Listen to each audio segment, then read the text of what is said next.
Loading.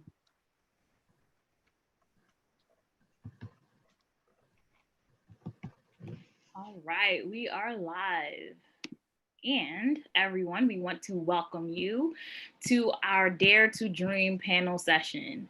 I am so hyped, you just don't know. I'm super excited to have our guest here with us who are going to share, they're going to drop nuggets, not some plain nuggets, okay? We talking about some golden nuggets, okay? On how we can best serve our community. Right now, we know that the world is going through so much. There's a pandemic going on. And then we have our Black community being oppressed behind our backs, in front of our own faces. And we have absolutely no control. We don't have much that we can do. However, we feel as though that God is leading us to stand up, not just in the sense of protesting, but also standing up and building more Black-owned businesses and supporting our own people and doing things that, you know, glorifies God all at the same time, and then being able to literally be the light for the world. So because we have these amazing people here, I'm gonna let them introduce themselves, and we can start with Vaughn. Vaughn is someone who I've met years ago. He's been an inspiration. He got so many titles. I'm gonna just let him tell it all, and then we'll go into Mr. and Mrs. Paris, Daryl and Joy, and then Sarah will tell us a little bit about herself. Okay, cool. Again, thank you for having me. I appreciate that. I thought it came out of nowhere. I was like, oh, I got invited to speak at something. It's been a little while, but I appreciate the invitation. And to join, you know, what everybody else is doing and to be able to speak alongside of them. Myself, I am Vaughn Ed Meade. I grew up I think we're talking within a Seventh-day Adventist context for the most part here. So I grew up Seventh-day Adventist church, born and raised. I have actually pastored kind of as like a lay pastor or as a contract pastor for a couple of churches down in Virginia for a couple of years. I'm currently a program manager for a nonprofit called So Others Might Eat. And I also founded several years ago a company or a movement. Sometimes it's hard for me to think about exactly how I would define it, but a movement called Average is Failure. And it was a motivational movement, but it has since morphed into more of a Christian and theological movement. So that's just in a nutshell a little bit about myself. Oh, let me also say I'm married. I have 2 children. I'm born and raised in New York City, or just outside of New York City in Long Island, but now living just outside of Washington, D.C. for about the past 5 years. So I got my master's in pastoral studies from Oakwood University. Undergrad, I went to Stony Brook University out in Long Island. So that's me in a nutshell, y'all. Yes, thank you, Vaughn. Mm-hmm. Mr. and Mrs. Paris. Hi, I'm Darryl Paris. This is my wife, Joy. And together we own Learners Inc. Preschool. It is an online preschool that deals with babies all the way up to 3rd grade. And I'm a musician by trade. Been studying for about 20 or so years, 26 years. And music teacher. What else do I do? There's a lot. Yeah, I do a lot. My wife has been a teacher for over 10 years, and we decided to team up with our business and offer not only services for preschoolers, but also taking a nature component that has been absent from so many of our schools for so long. Working with Project Learning Tree, Project Wet, and Project Wild in the state of South Carolina. Then also I'm doing the music piece with DMAT School of Music. So thank you for having us. Thank you, family. These are my family, guys. I have to brag them like, that's my sister. I forgot also, I'm also a professional day trader. So. Oh, nice. Yeah. Yeah. All right, Sarah, my sister from another sister. She's family too. Okay, my name is Sarah Duvivier. I am 23 years old and I am a graphic designer. I started a YouTube channel back in high school.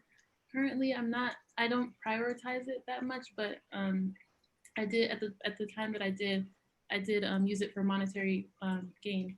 So yeah, I'm a visual artist as well. I do illustrations, branding, package design, stuff like that. And what's the name of your company? So my company name is Canvas Flame.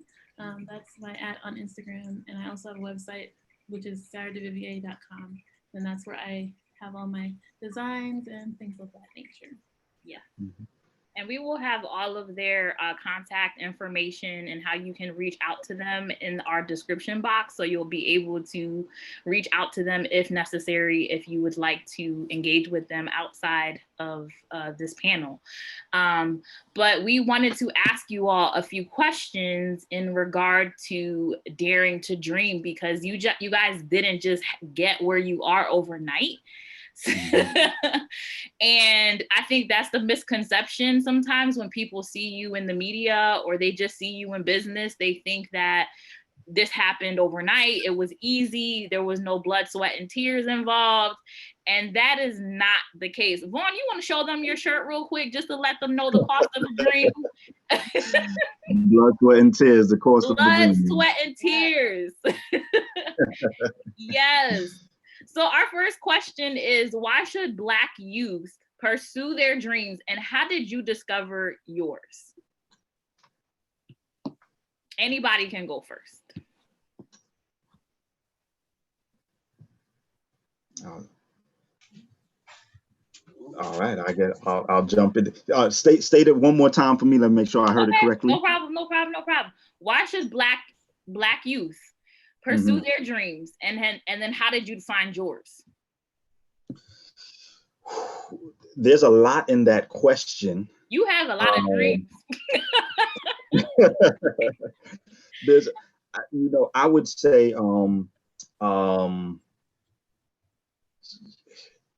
one, your dream kind of keeps you energized. A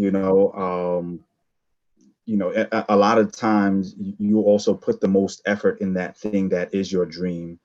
And I think that it's important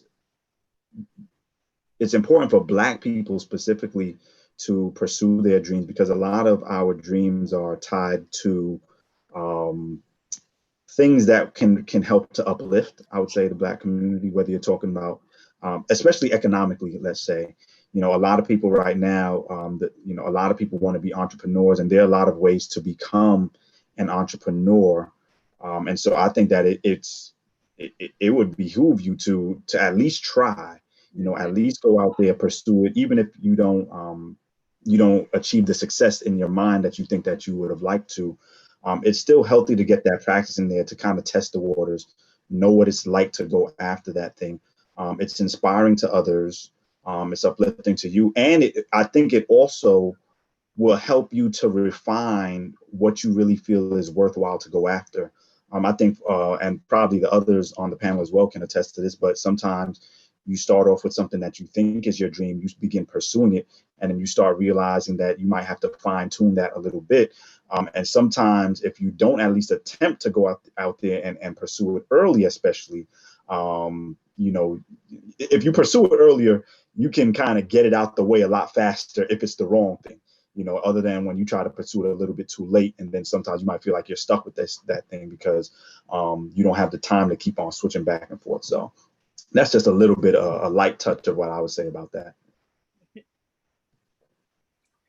For me, I would say it's really important to give Black youth a space so that they could actually discover their strengths early. For me, I was very blessed to have really supporting parents. They're Caribbean, Haitian parents. So, a lot of the times the stereotypical profession is, nursing or something in the medical field. But my parents really gave me space so that I could really just create. And my father, he's a pastor, so, and I actually was really inspired by him because he's as well, he's a pastor, but he's also like a really great artist, which a lot of people don't know. So I just think for, it's just really, yeah, it's really important to allow Black youth to like kind of find their identity and their strengths, and then also motivate them to, you know, maybe go towards that and be able to find a way to monetize off of that as well. I took notes. I put here, dreams, I believe, are God's gift to us during hard times. We, as an oppressed people group, have a responsibility to use the talent of ourselves to change not only our own situations, but those around us.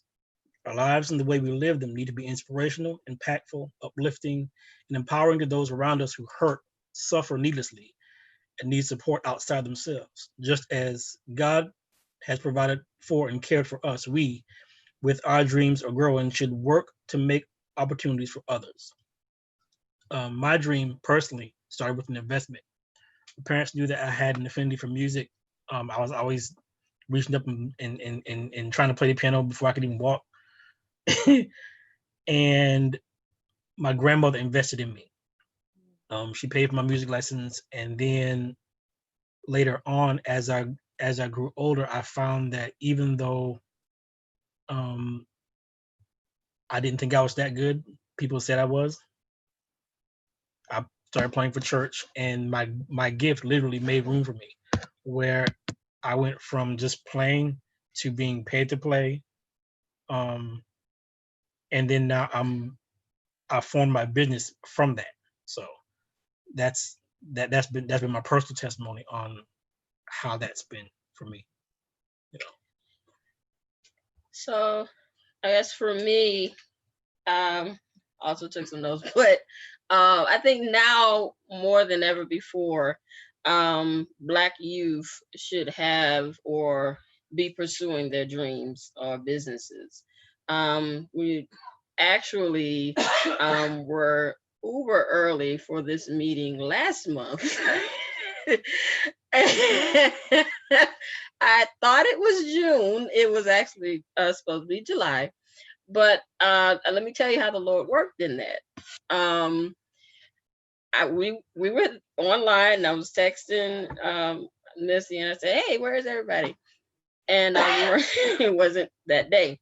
So since then, we have been able to see a movie from Rick Mathis. He produced a movie entitled Black Friday, the Remix. And it basically talked about how the African-American community since slavery to early 1900s really was during that time, one might think may not have been the best business wise, but they were because, you know, the Blacks were the ones that were the blacksmith.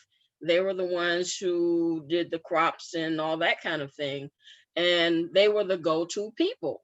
And when they couldn't be on the plantations anymore, they had their lands.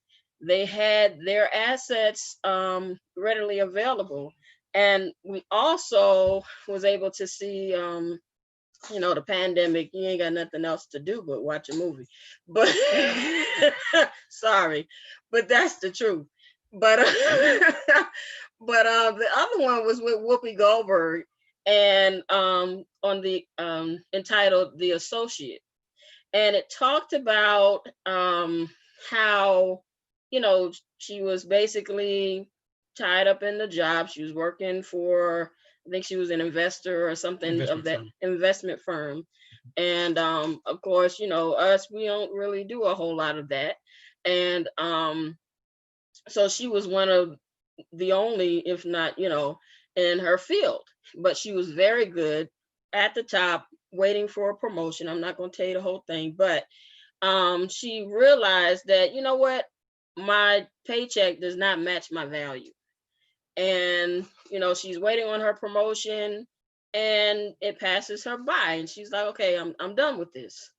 And she goes out to try to become her own boss, entrepreneur. And here's my point with that. When she went to the bank, they asked her, you know, basically, what do you have that could secure this loan that you're asking for? And she had a 8-unit. an 8-unit apartment building that her father had willed her.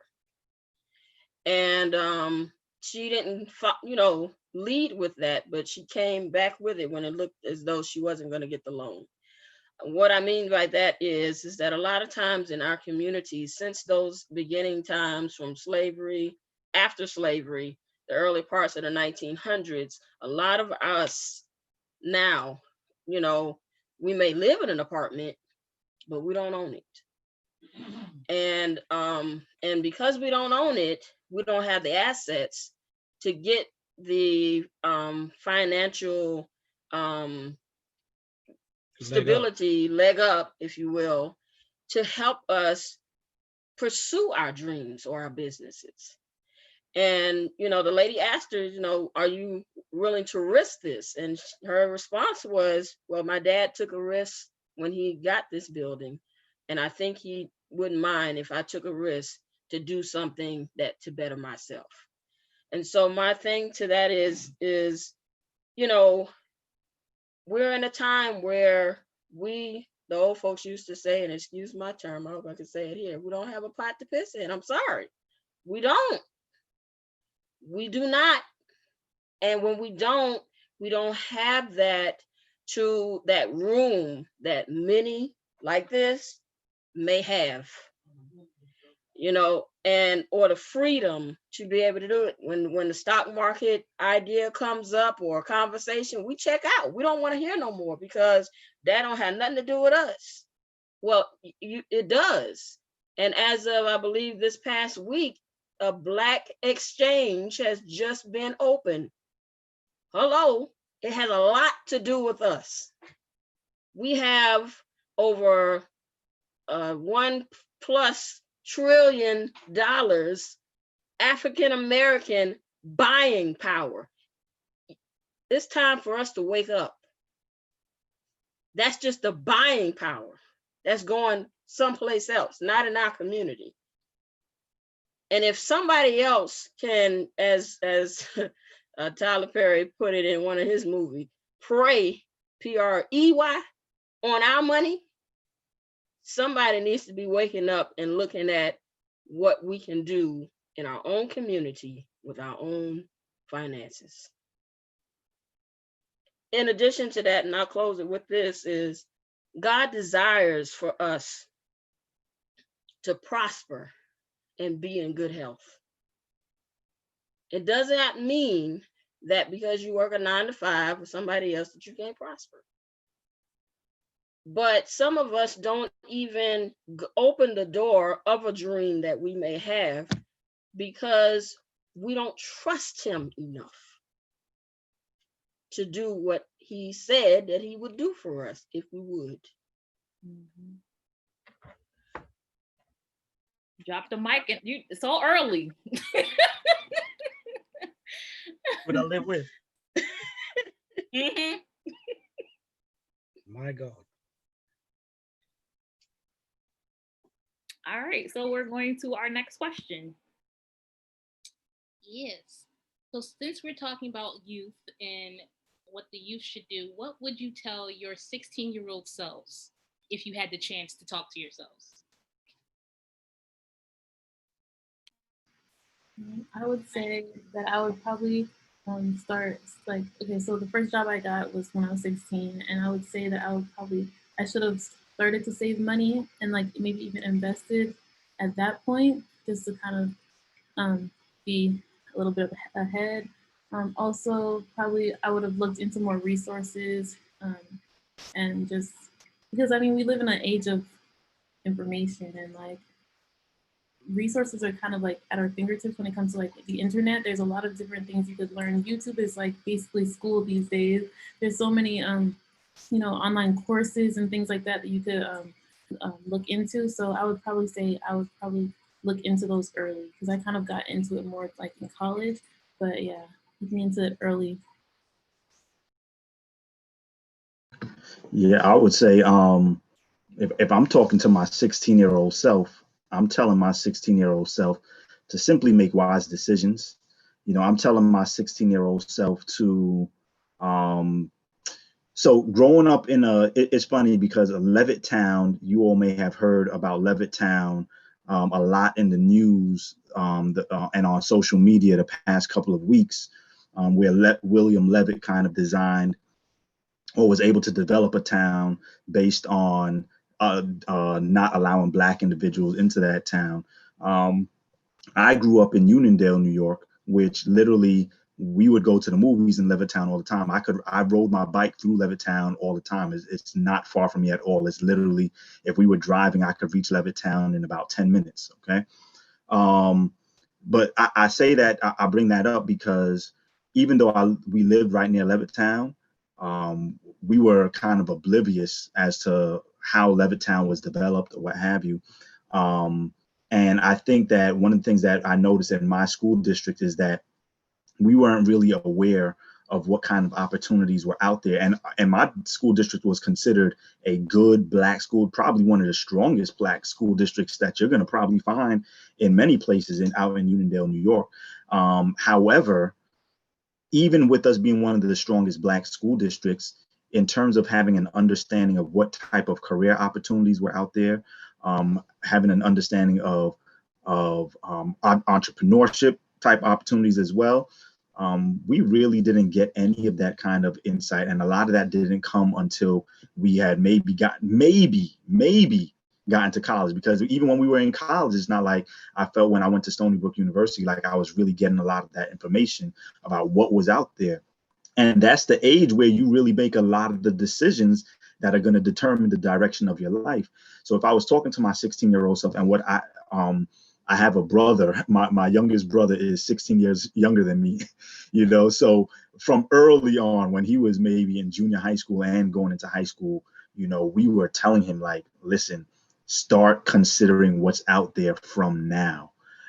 So I know, to the you all were talking a little bit about trading and stocks, what have you. My little brother, since he was in high school, has been working on some Forex stuff, and he actually started college in computer science, but he loved so much of the information that he needed in order to try to day trade effectively, that he ended up, even though he was doing well in computer science, he's in college now and he has switched his major to economics, right? But that was because he was introduced to the possibilities that were out there before he ever even had to go into college. So I think that's one thing that I would tell myself, is to kind of get a sense, start talking to people, find out what opportunities are out there. And then other than that, sometimes you still won't find everything, right? But I would say make wise decisions when you are young. All right. Determine now that even if you don't know all the possibilities, that you will make wise decisions, because you don't realize how much one decision can kind of derail, or maybe not derail, but significantly complicate your ability to do some of the things that you would want to do, or to take some of the risks that we were just talking about. It's harder to do that when when you've made other decisions prior that are working against you. So those are some of the things that I would tell my 16-year-old self. And last thing I would say, if you can't figure out what to do, pick a job or pick a career path that at the very least is going to put money in your pocket to finance your ability to figure out what it is that you want to do for real. One of the challenges that people often have, I think, is that you're not sure what to do. You choose something that just allows you to say that you're working, but you're not getting paid enough to really have money left over to take some risks. And so now you're stuck. Choose a career path that you're not gonna love it, but it's gonna pay for you to figure out what it is that you do love. So that's just some stuff.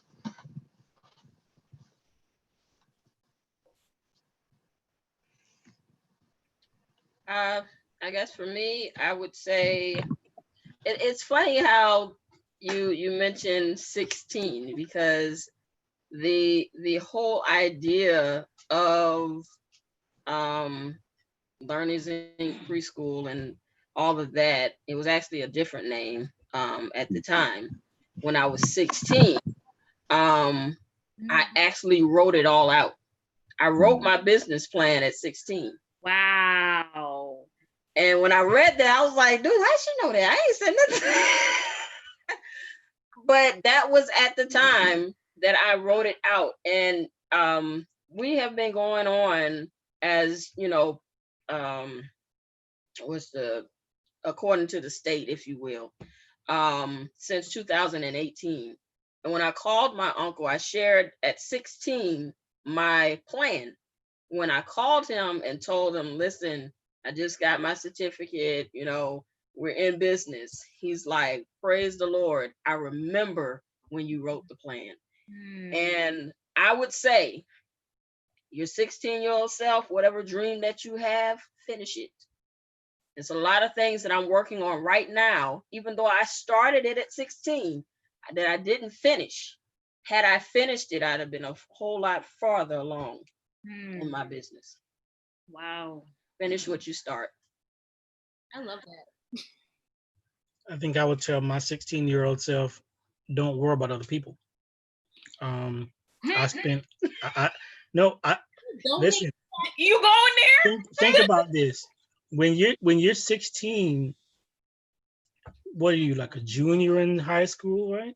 Yeah. Yeah. Junior. If you're not popular, but popular because of your craft, not because of like who you are or who you purport yourself to be, you tend to. I did a lot of associating my gift with that's why people like me, because I play the piano, and I resented people for that. I resented the craft for that, and I did not honor it for what it was.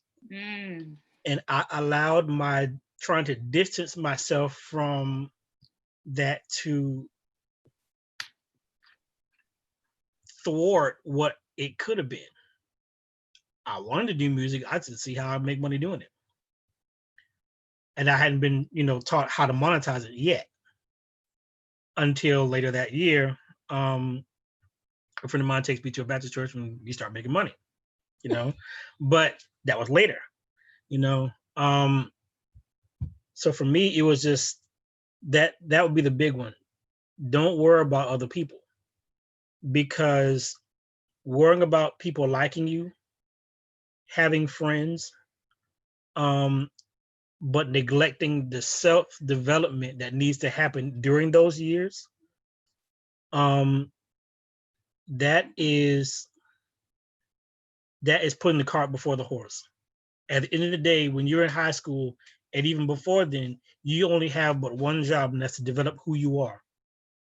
Finding out who you are on not only an academic and scholastic level, but a social one, of course, but not allowing peer comparison to dissuade you because of the 20-year head start some kids have, or the 20 generational head start some kids have,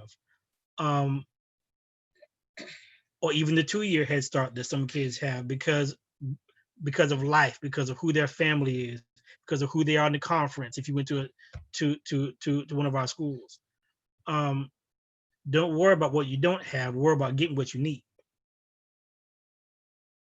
Because when you worry about getting what you need, you will find out what you lack, get it, and be on par, if not more, because you are financing your dreams with knowledge that far surpasses the test.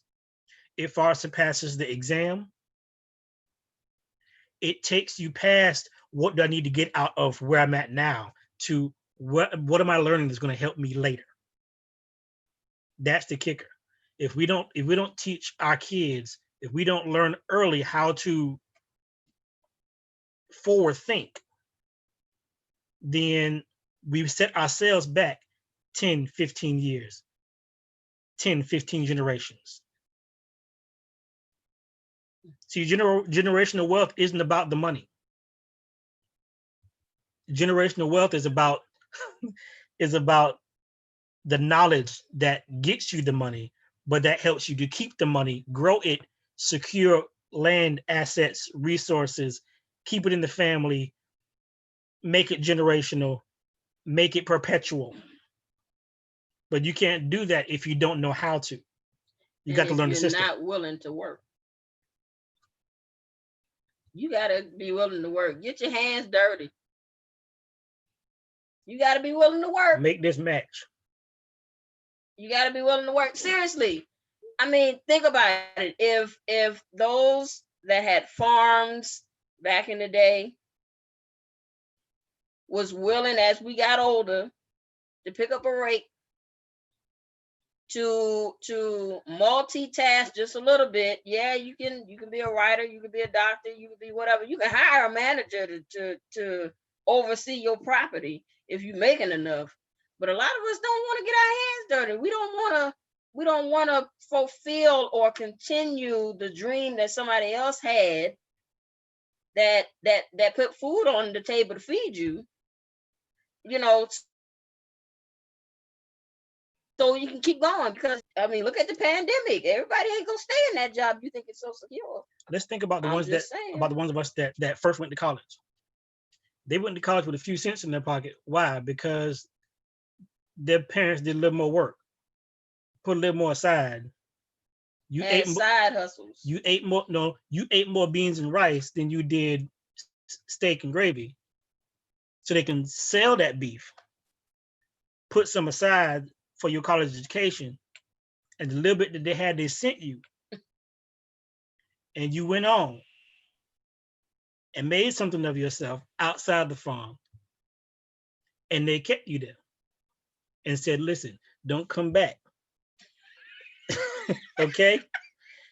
If you did not finish, do not come back. A lot of times we want to get away from what the old folk used to do, because we young, we new, you know, it's progressed since. But again, in this pandemic, you ain't got nothing else to do but watch a movie, right? So another video, a guy was like, so why do I, not to say you don't need to get your education. I'm a teacher, get your education. But the thing was making $1. He was like, okay, bottom line is I need to be making $1.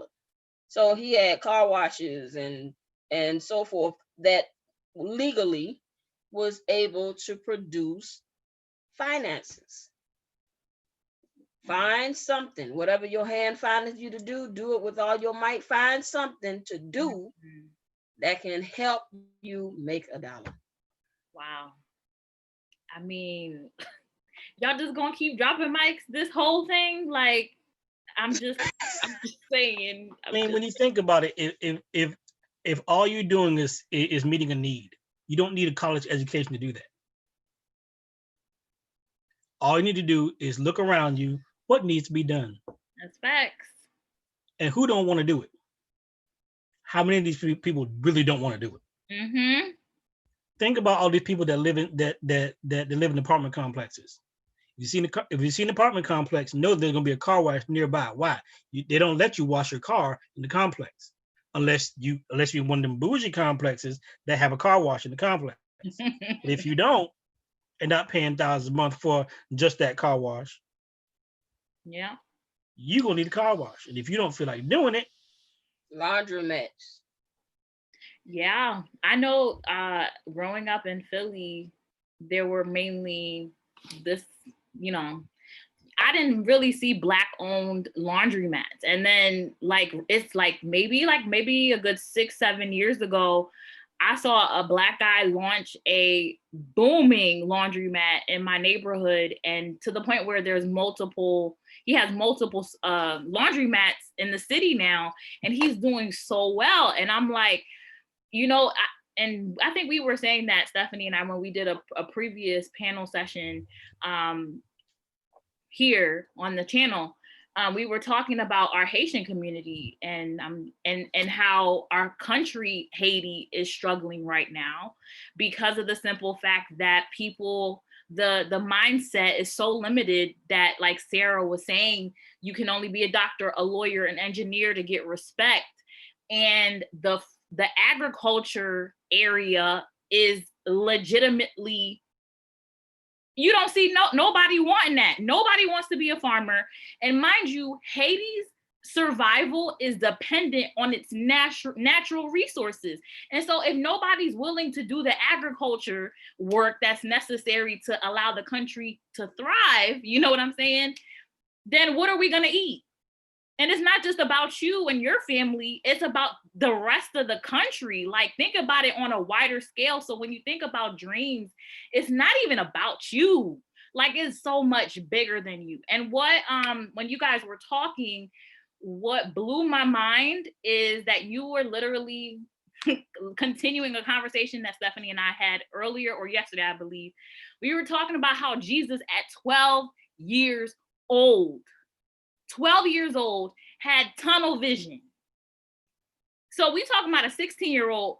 This boy was 12 and was like, then you know I'm supposed to be about my father's business? This is where you should have looked for me at.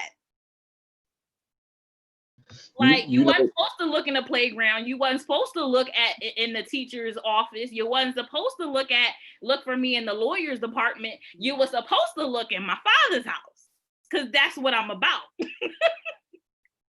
But you know what? I think you all bring up a very important point, and that is, and I've said this to individuals before.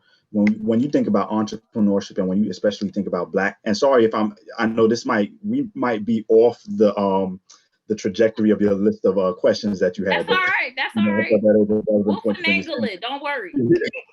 It's important, I think, for us to remember that entrepreneurship doesn't have to be sexy, so to speak, right? Mm-hmm.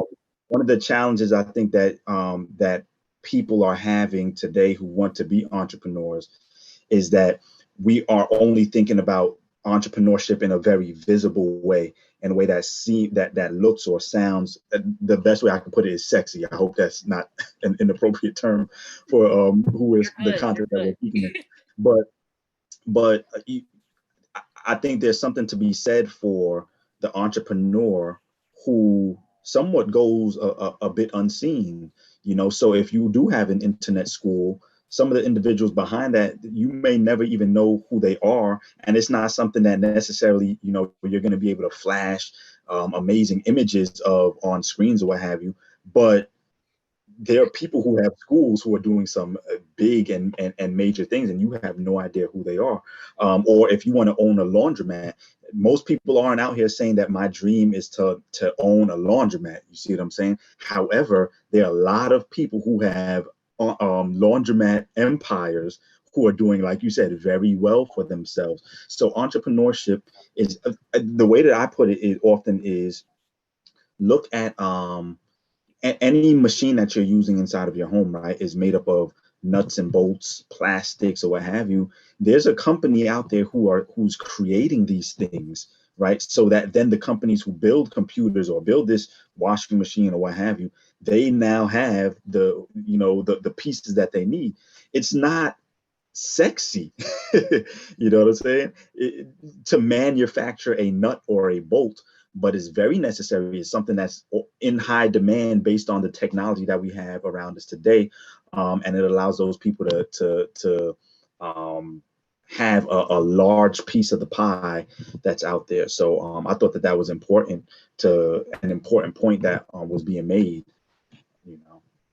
Yeah, that was really, really enlightening, guys. You guys killed that question. Okay. Next question that we're gonna pose to you guys is, have you experienced failure? Because there's this misconception that entrepreneurship is easy and you don't fall flat on your face. You know what I'm saying? Or that you don't have any mishaps, or things don't work out. Like, you may have to fire people. You know what I'm saying? So there's so many things involved, intricacies that people don't see. They see us post on social media and they think, oh, well, that's easy. I could do that overnight. But failure is hard. And so I just want to know like your experiences with failure and how you see failure, because I believe that some people use failure as a crutch, but I'm gonna let y'all tell the story. I think failure can be one of your greatest motivators. It's not until you fail that you realize what does not work. If you fail repeatedly, it's not because you are insufficient or inadequate. It's simply that you found something that does not work, does not fit your demographic, does not fit the niche or the need. And once you find that need and it works, you stay with it. For me, I had to fail to find out what did not work for me. Career-wise, life path-wise. And it wasn't until I committed to the process of business ownership that I realized, yeah, jobs ain't for me.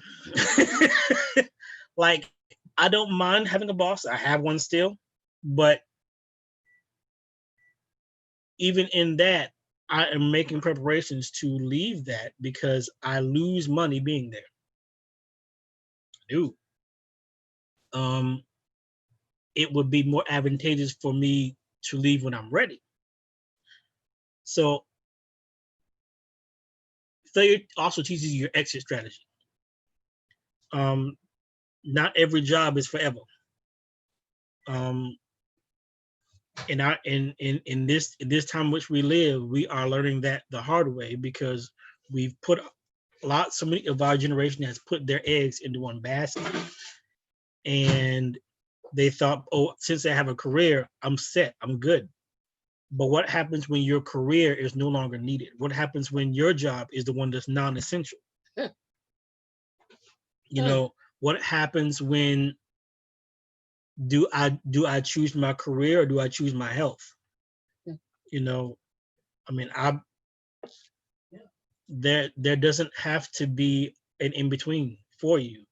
If you realize where you are, you make those changes and you reinvent and revamp your process, because you don't have to stay in a losing situation. Just like in trading, you don't have to stay in a losing trade. You can get out, you can always get back in to the upside. Or the down. Sometimes it's better to just go ahead and sell off. As far as I guess you said failures, right? Yeah. Okay.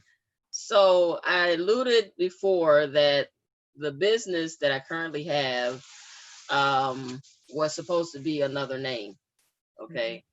And it's been so long ago, I can't even tell you what the first name was. Okay. So and so when we started with the idea in 2018, it was to be a ground school. And my dream, I wrote it out, and I have a branch here, a branch over here, and then eventually I'm coming out of the classroom and I'm just gonna travel to the different branches and check on everybody and make sure they're doing what I wrote. Mm-hmm. And then the pandemic happened. So there are other things before then, but that in a nutshell. So we had to revamp.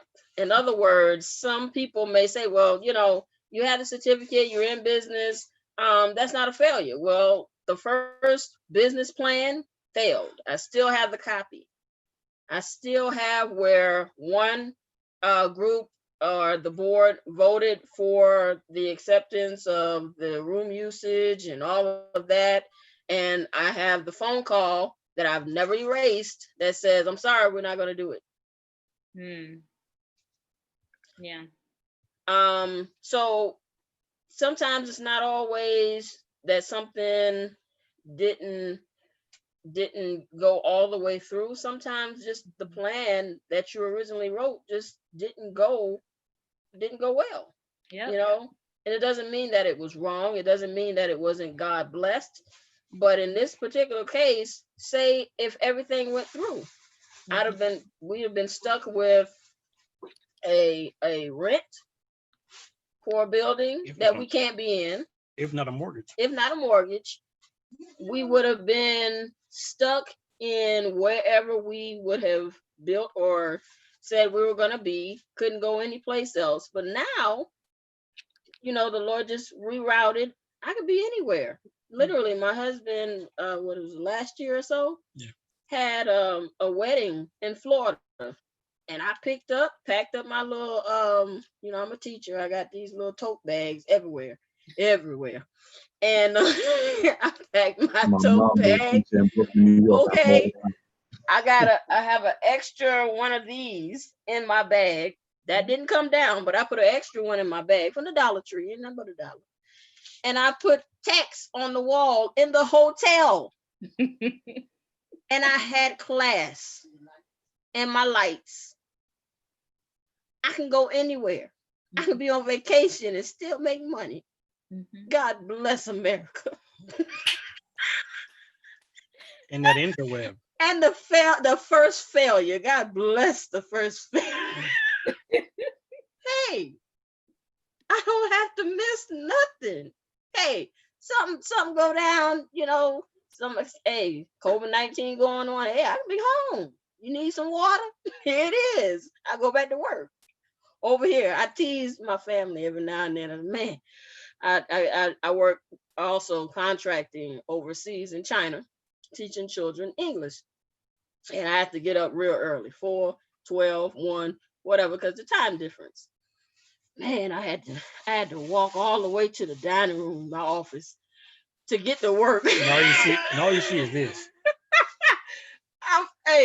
All I have to do is change my top. My pajama bottoms are still on. God bless the failure. With you on that. Sometimes failure does not have to be a negative thing. Sometimes it's just a rerouting of what God originally intended for you in the first place. And I guess y'all kept saying I'm dropping mics. Okay, here's my drop mic moment. Every time y'all talk. Every time. It was the failure rerouted me back to my heart's desire. That's the story of my life. You preach in my life. Go ahead. Yeah, she's preaching the first Kingdom Roads event. She really did. That was our first sermon title. That's so crazy. Sarah, tell us about a little bit of your failures, or maybe you ain't have none. Maybe you was lucky. Well, I would like to piggyback off what Daryl said with not having to stay in like a losing situation, because I think that's so true. And I think that's one of the reasons why people are kind of afraid of failure sometimes, because they're like, well, I failed, like, what else can I do? But it's really about like pivoting and like from that failure, okay, what can I do to like make my situation better? What can I learn off of this situation? So one example of when I would consider I went through a failure was in the beginning of my freelancing career as a graphic designer. I was kind of naive a little bit of the time when I was like dealing with clients. So I would be there was this one time I produced like a really good like quality piece of work, and the client liked it and everything, but I sent it to them before I received payment. So I'm thinking, and this is just in the beginning, I'm thinking, okay, yeah, like they'll send me payment, like no problem, like they love it. Never did. So I learned from that, always watermark all of my work, even if, and also always get like a 50% deposit up front. It's just something like now that I do. And I learned, and I feel like maybe if I didn't have a situation like that, I would still maybe have like that naive mindset. But I definitely think that failure could be used to basically gain more success, I think. So yeah, I think it's, as entrepreneurs, it's something that, I think we're all gonna kind of go through, and it's just all about how you move forward with that. Yeah, so good. And then somebody wrote a book about failure, so drum roll.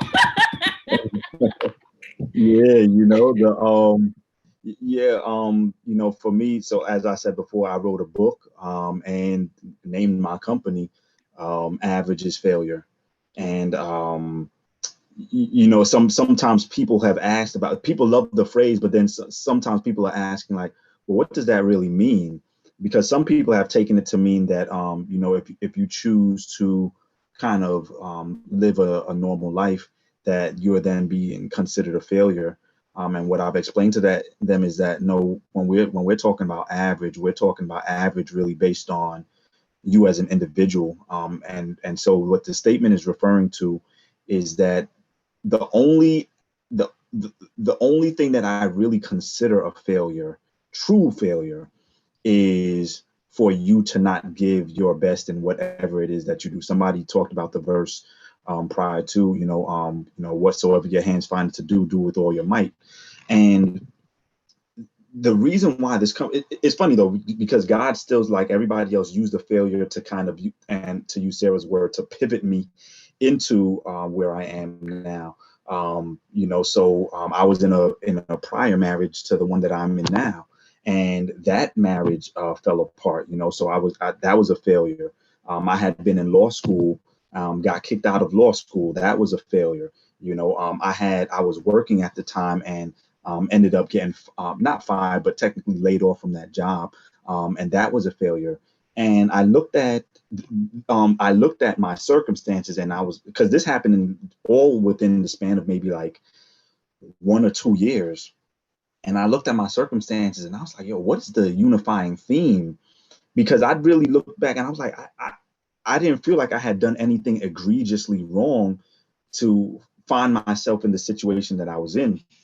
And, the one unifying theme that I found was that though I hadn't done anything egregious, I really hadn't given 100% effort in all the important spheres of my life. And it was funny because that reminded me of something that my teachers had said from the time I was in elementary school. It was always, Vaughn is naturally gifted. Vaughn can pass almost any test that he wants to without studying. But the challenge that we have is that we have a feeling it's going to affect him later on in life because he gets by without giving full effort, or like in math, since we have some teachers on the line, in math, you talk about showing your work. And a lot of times I could pass the whole test without showing my work, but as an adult, it's important to be able to show your work. It's not important just to have a good argument but to be able to back up that argument and to show people how you got from point A to point B. And so that's exactly why when all of a sudden the name Average is Failure came to mind, I was like, hey, that's actually the perfect name for my company, because all the failures I experienced were from just living an average life. And I think that a lot of the successes that I've experienced since then have nothing really to do with me being more talented. Matter of fact, no, not that I think, I know it has nothing to do with me being more talented than anybody or what have you, but it simply has just been a shift in my thinking in terms of saying, I am very much more intentional about the steps that I take in my life. Not that I'm perfect at it, but I'm way more intentional than I have been. So those were failures that led to me starting the company Average is Failure and writing the book Average is Failure. And then I would say since then, I've experienced the ups and downs of trying to build this thing called Average is Failure. Because I started off as a motivational idea. And what I found is that it really needed to be very much a gospel-centered idea, because that's where my passion and that's where like my heart was. And I was feeling like I was being pulled in a couple of different directions, because I had started preaching, I had started taking speaking engagements or what have you. And I was trying to build something that was based on motivation, and another thing that was based on, being built based on the gospel. And I remember my first year in college, when I finished my first year in college, one of my friend's moms was like, yo, you need to be a preacher. You need to go to school to become a pastor. And I was like, I ain't really trying to hear that. You know what I'm saying? But but it's funny because come full circle, you know, that's where God has taken me to be. Not that I'm a pastor full time, but I was a pastor part time, and I still do preaching, like I said, and I've done now preaching beyond just the Seventh Day Adventist Church. But He's taken me into other churches as well to do a lot of preaching or what have you, and a lot of ministering. And so now we're at the place where, whereas I was trying to make, let's say, like I talked about the shirts or what have you in the past, they were just motivational. He's shown me ideas now. And the ideas are flowing as far as gospel-centered shirts that won't be corny by any means, that'll still be motivational. But I think of them almost like tracks. Like back in the day, we used to be like, man, y'all want us to go around passing out tracks, what have you. Like, I ain't going front. I was like, nobody really trying to hear nothing from a track about tracks. But when some people have seen like the shirt ideas that I have, they're like, I'd be willing to both wear it. And I'd also, the message on it is so deep that it's an easy way to start talking about the gospel and start some conversation. So, you know, I won't go on too long about that, but it was going through those different iterations of failure that allowed me to get to this point where I'm confidently going forth. And it's not a guarantee, again, that it'll work. You see what I'm saying? But I feel confident that I'm where I need to be. You feel me? And which is more important than anything else. I'm where I need to be. I'm going to attempt this thing. I'm going to put it out there for the world to engage with, and we'll see what happens. But I feel real good about it. Dude, I think that is so amazing. And just listening to you all gives me peace. And I think Stephanie would attest to this as well, because we're one and the same as well, to go down so many different paths and to be at peace now because of where God has placed us now. Like, regardless of the fact that we've gone through, and like I was telling Stephanie, sometimes I feel like my gifts are cursed because I don't know which one I'm supposed to be using. You know what I'm saying? I'm like, well, Lord, I know how to do this and I know how to do this. Am I supposed to be doing this now? And He's like, all you got to do is just keep listening to my voice on a day-to-day basis. And that's what matters. Like, yes, I've gifted you for multiple lanes, but you make sure that you're in the right lane when I tell you to be there at that specific time. So it's like, I just love that you all show and demonstrate that failure, it's okay. Like, it's okay. Your life is a story that's saying, it's all right to learn this. It's all right to mess up here. It's okay to mess up in this arena and then come back to it maybe later. Or, you know, like, I just think that's so beautiful. Because, you know, I feel like the world and society and standards, because society's standards are so loud, you can't shut them up.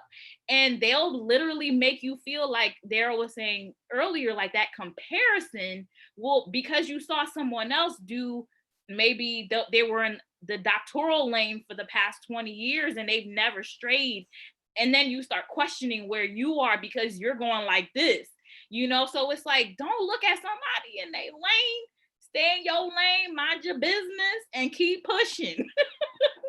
So that is so good. I just wanted to thank you guys for sharing and opening up about your failures. That is awesome. I like that you just said mind your business, because, you know, that's my favorite thing to say. Just mind your business. Mind your business. Mind your business, literally. Mind it. Also say, you know, look at it as chapters in your, like you were talking about the book. Or the story, look at it as chapters in your book, man. I mean, it's a part of your life. And a lot of times we can't move on to the next thing that God has for us if we don't close out some chapters previously. Wow. Just being able to see when a door is supposed to close. Right. Is big time. Like, when it's time to move on to the next thing, you got to have that ear. Because God is looking at you like, I'm done here. Why are you still here? Okay. What are you doing? I mean, when you think about this from a biblical standpoint, how many stories have you read where the child of God didn't let it go, or they're on a path? God's like, okay, so you gonna do what I said now? I'm not yet. Okay, you're gonna sit there for a little while longer. 40 years in the desert. Just because you won't let it go. Yes. I mean, it is wasted time, it's wasted effort, and you have to. And if you notice, those people that wouldn't let it go had to die slap out. Let's think about that for 2 hot seconds. Were you listening to the sermon today? Because you notice they never they It always never just like lost. It's not something that where I learned my lesson and I'm gonna go. They didn't pull a Jonah. No. This was not okay. I'm done, Lord. I'm going. No. You had to have a whole generation because you as a collective unit would not submit to what God was trying to do for you. And oftentimes we forget that lesson because sometimes God is trying to teach us that if we adopt his mind and let his mind be in us as it was in Christ Jesus, that dependence on the Father, that I don't do nothing unless he's getting the glory. Come on. Yeah. And stop letting it be about us, our self-aggrandizement, our pocketbooks, and letting our dreams be bigger than us so that our gifts, our dreams, and everything that God has for us can really make room. Because when you think about it, if all God did was make room for himself, where would we have room? Okay. So God's like, I have a dream to do what? To have a relationship. To have a relationship takes what? More people. What does a good business need? People. It needs people that are having needs met, that are having services rendered, and you need to have good relationships between the business and the customer, the business and the person getting the service. I want my carpet clean. Well, did you clean it right? Did you clean it good? Did you get under stuff? Did you move stuff out the way? If you didn't, I'm probably not going to call you again. Why? Because right when I moved my couch, there's a black square where the foot of my where the foot of my couch was. Like how fair is that? I paid you money. Yeah. So we have to take those kinds of things into consideration when we start talking about letting stuff go, because sometimes you got to let go of your own foolishness. Get out your own way. Okay. Learn your lesson and do better. Sometimes it's simply a matter of do better. Something to a point that Daryl just made as well. This is where I often say too that everybody doesn't necessarily need to be an entrepreneur, but everybody should be entrepreneurial. Thank you. Thank you. And if we go back to that scriptures, sticking even with the children of Israel, in essence, you could say that the vision is given to Moses, but the vision is for everybody, but not everybody necessarily gets that vision. You see what I'm saying? And I think one of the challenges that our community, specifically in the Black community, will have and will have in the future and is currently having now is that sometimes individuals aren't able to recognize that there's one person in the group who has a good idea. Some people don't necessarily have the greatest of ideas. They don't have necessarily what would really be good business ideas. Not that they don't have good ideas, but what they can do is take their talents and attach their talents to the person who has, because sometimes the person who has the vision is not really great at the strategic planning as far as how to carry that vision forth. But you can help that person, and so that both of you can tag team along with it to carry it forth. And now again, that now the vision has impacted at least 2 people, and hopefully more in terms of when you talk about those who are employees and then those who will be served. So I think that that's important too, is that no, you don't always have a great idea, or an idea that you can necessarily turn into a business, but there's somebody around you whose business you can support. And maybe, we talked a little bit earlier about, the stresses of being on the job or what have you. Maybe, if you get into this person's business, you can help to create the culture that business has. You see what I'm saying? So that you don't have to be stressed out. I look at, matter of fact, just today I was reading the owner of, or the he died now, but the owner of Chick-fil-A, the guy who founded Chick-fil-A, you know, and this is a gentleman who was able to build a company based on the principles that he believed in. And very early on in the company, this is 1946, back when Chick-fil-A wasn't even called Chick-fil-A. It was some other name. I forgot the name of it. But, you know, he implemented that his company would have Sundays off so that his employees would be refreshed. This was before it became this big national chain that it is, you know. There's a camera and audio product, I forgot what it's called, but like AV company in Manhattan, New York, called B&H, who sells like camera equipment and what have you. They're one of the most known in the world, but they're owned by a Jewish company who shuts down every Sabbath.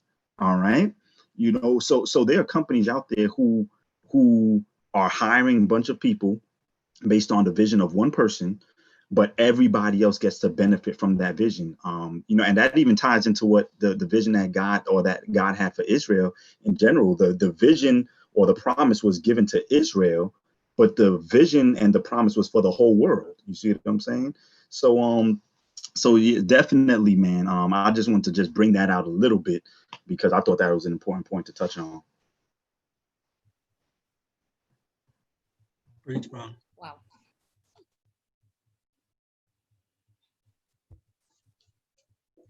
All right, we're ready for our next question. Yeah, I'm pulling it up. Sorry. So this question I have an issue with because I do this all the time. So how do you guys view sales, performance, statistics, or results? I have an issue with results. Like if I'm not seeing movement, I feel like it's not working. So how do you guys view results or performance or the backing of your entrepreneurial stuff?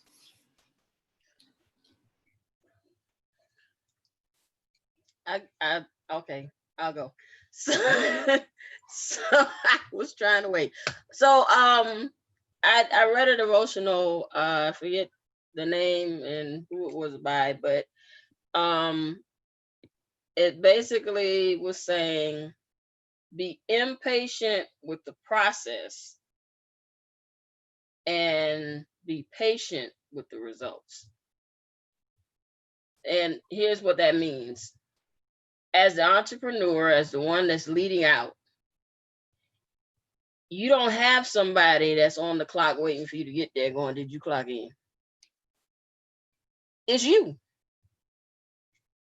And that's the part of the process. Be impatient with you that stay in past 9 o'clock in your bed and you didn't get up and do what you're supposed to do. And I'm preaching to myself. Amen. Okay. But be impatient with the process. You making shirts, Vaughn? Be impatient with the process. Did you put one on today so somebody can see it? Just saying. The results will come. And what you do, Stephanie, with the results, you put it in God's hands. It's his problem. You're not just talking to her, you're talking to me too. Keep talking. I'm just saying. Mm-hmm. The results is his problem. Mm-hmm. Your problem is the process. Did you get up and do the work? Ooh. I'm muting myself. I know she's about to go in. I'm preaching to me. I'm Jay. Yeah. But in the middle of your process, do not forget that you learn from your process. So it's a good thing to take some notes. What worked? What didn't? How many came in today? How many did not come in today? What day is it? Okay. What time of the month is it? Is it near payday? Is it mid-month? What's going on? Is it election season? Is it earnings season for people who are traders? Because that can blow up your account. That happened. Not fun. Mm-mm. Know your surroundings, but track your stuff, because when you don't track and look at what's going on in your business, in your dealings, in your endeavors, your hobbies even. If you don't figure out what works and what doesn't, and how the surroundings affect what works and what doesn't, you can never clearly know how to make changes. You're basically flying by the seat of your pants, and you have no statistical information to say, most of the time this worked, most of the time this does not. And know how to maximize not only your resources, but your time, which is your greatest resource. I would add that another devotional that I looked at, it was for entrepreneurs. It's on U version, where it talked about in one of those days, you advertise, you give, and publicity, and basically doing your part. The giving part is sometimes if it's something tangible, you may give them to sample whatever it is that you're doing. Every time you give of yourself does not necessarily mean a dollar is connected to it. Sometimes people have to experience you before they can really experience you, if that makes sense. That's good. Yeah, I totally agree with what you said, Joy, because with my field, graphic design, I would say that I gained a lot of clients just from, like you said, kind of allowing people to experience me, like posting more, just being more consistent. Consistency with entrepreneurship is like so big, and I had to learn that because when I started YouTube, when I was like more consistent with YouTube, I had a friend who also started YouTube the same time as me, had the same amount of subscribers, like around 2,000. And at that point, I kind of prioritized being more consistent with graphic design. So I kind of neglected my YouTube, but my friend continued and was very consistent with YouTube, and was like keeping me updated along the way. And that consistency paid off like so much, because now like they're at around 70K subscribers, when like at some point we were at the exact same. And I was like, oh, like, what is it that you did? Consistency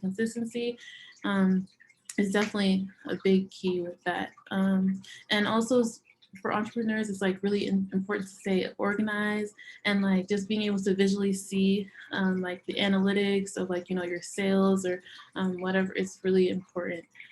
I also had to learn that the hard way too. So yeah, it's very important.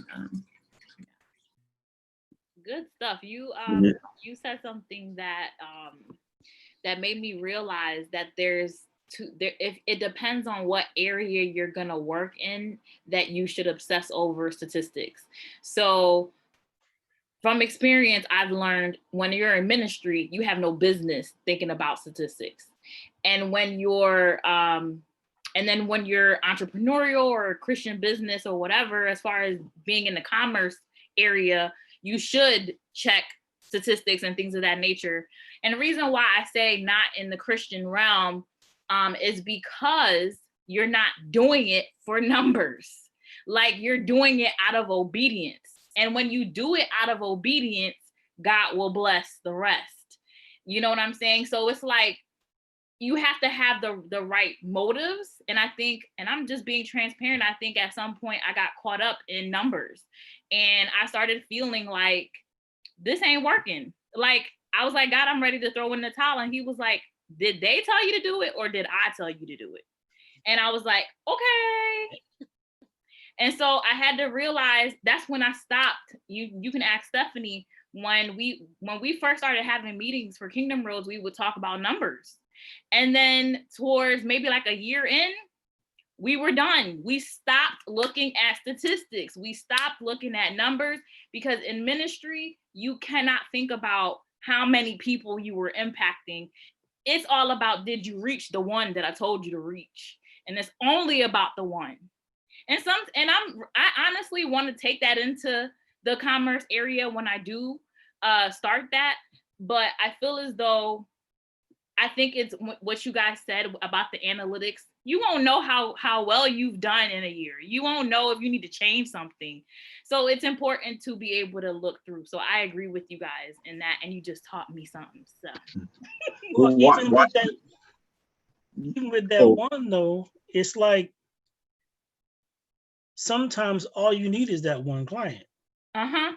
If you do it right, the right one contract will finance everything else because they got you on lock, you on retainer, which is different than just, oh, here's your service and be done. No. I'm paying you to provide the service for my whole company, for my whole entity. I'm giving you this whole contract of business. I'm paying you for a body of business, not just this, not just me. Just from one connection. Wow. and I think it's important also to be mindful of a business can be ministry. In the New Testament, you see individuals who, some of the women were entrepreneurs. Even Paul, kind of alludes a little bit to, yeah, exactly, tent maker, what have you, right? So I think that there's still a place, or let me put it this way. I think when you switch from all out ministry, right, that we're used to when you're talking about specifically being in church or what have you, and then you say, okay, now I'm going to be a person who does business in the world. I think, it's still important now it becomes important for you to look at some of your measurements. It's important for you to look at what they call KPIs in the business world, key performance indicators, understanding, well, who seems to be impacted the most by the product or the service it is that you're offering. What is your marketing and advertising looking like, and how does that shape your offering? Those things are important to know, and it's important to know that you're looking at the proper statistics for your business. What are the trends or what have you? And that also puts you in a position where you might have to come to some points in time where you say, based on where the industry is going and based on what my principles are, do I feel like I can continue going in that direction? You might come to that point at some point, to that place in some point in time, and figure out how to, again, use that word pivot if you can. But those things are tricky because if you are a business, then you have to make money. And don't be fooled. Even in the Seventh-day Adventist Church, the Seventh-day Adventist Church has some aspects of it that are business aspects, all right, which if they don't do well, then they are shutting down. Our school systems are still businesses to some extent. If they don't bring in a certain amount of students, Oakwood University needs to look at how many students it's bringing in, okay?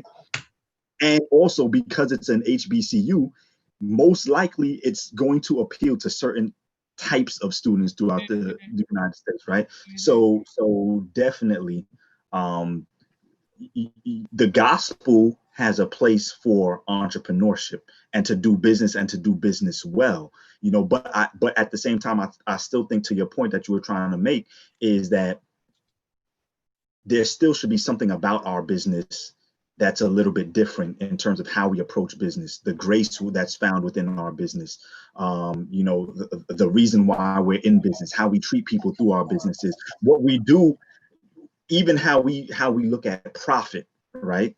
Do we handle profit the same way that the world handles profit? What does it look like when a Christian organization or a Christian business starts to make money, tons and tons and tons of money?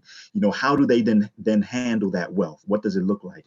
And I'm not saying that I have the answers to all that, but it's just something that should be at the back of our minds, or maybe at the forefront of our minds. How do we think about those things? That's really good. There's also Adventist Layman's Services and Industries, the ASI program, within our church that basically aligns themselves with entrepreneurs and businesses within our church.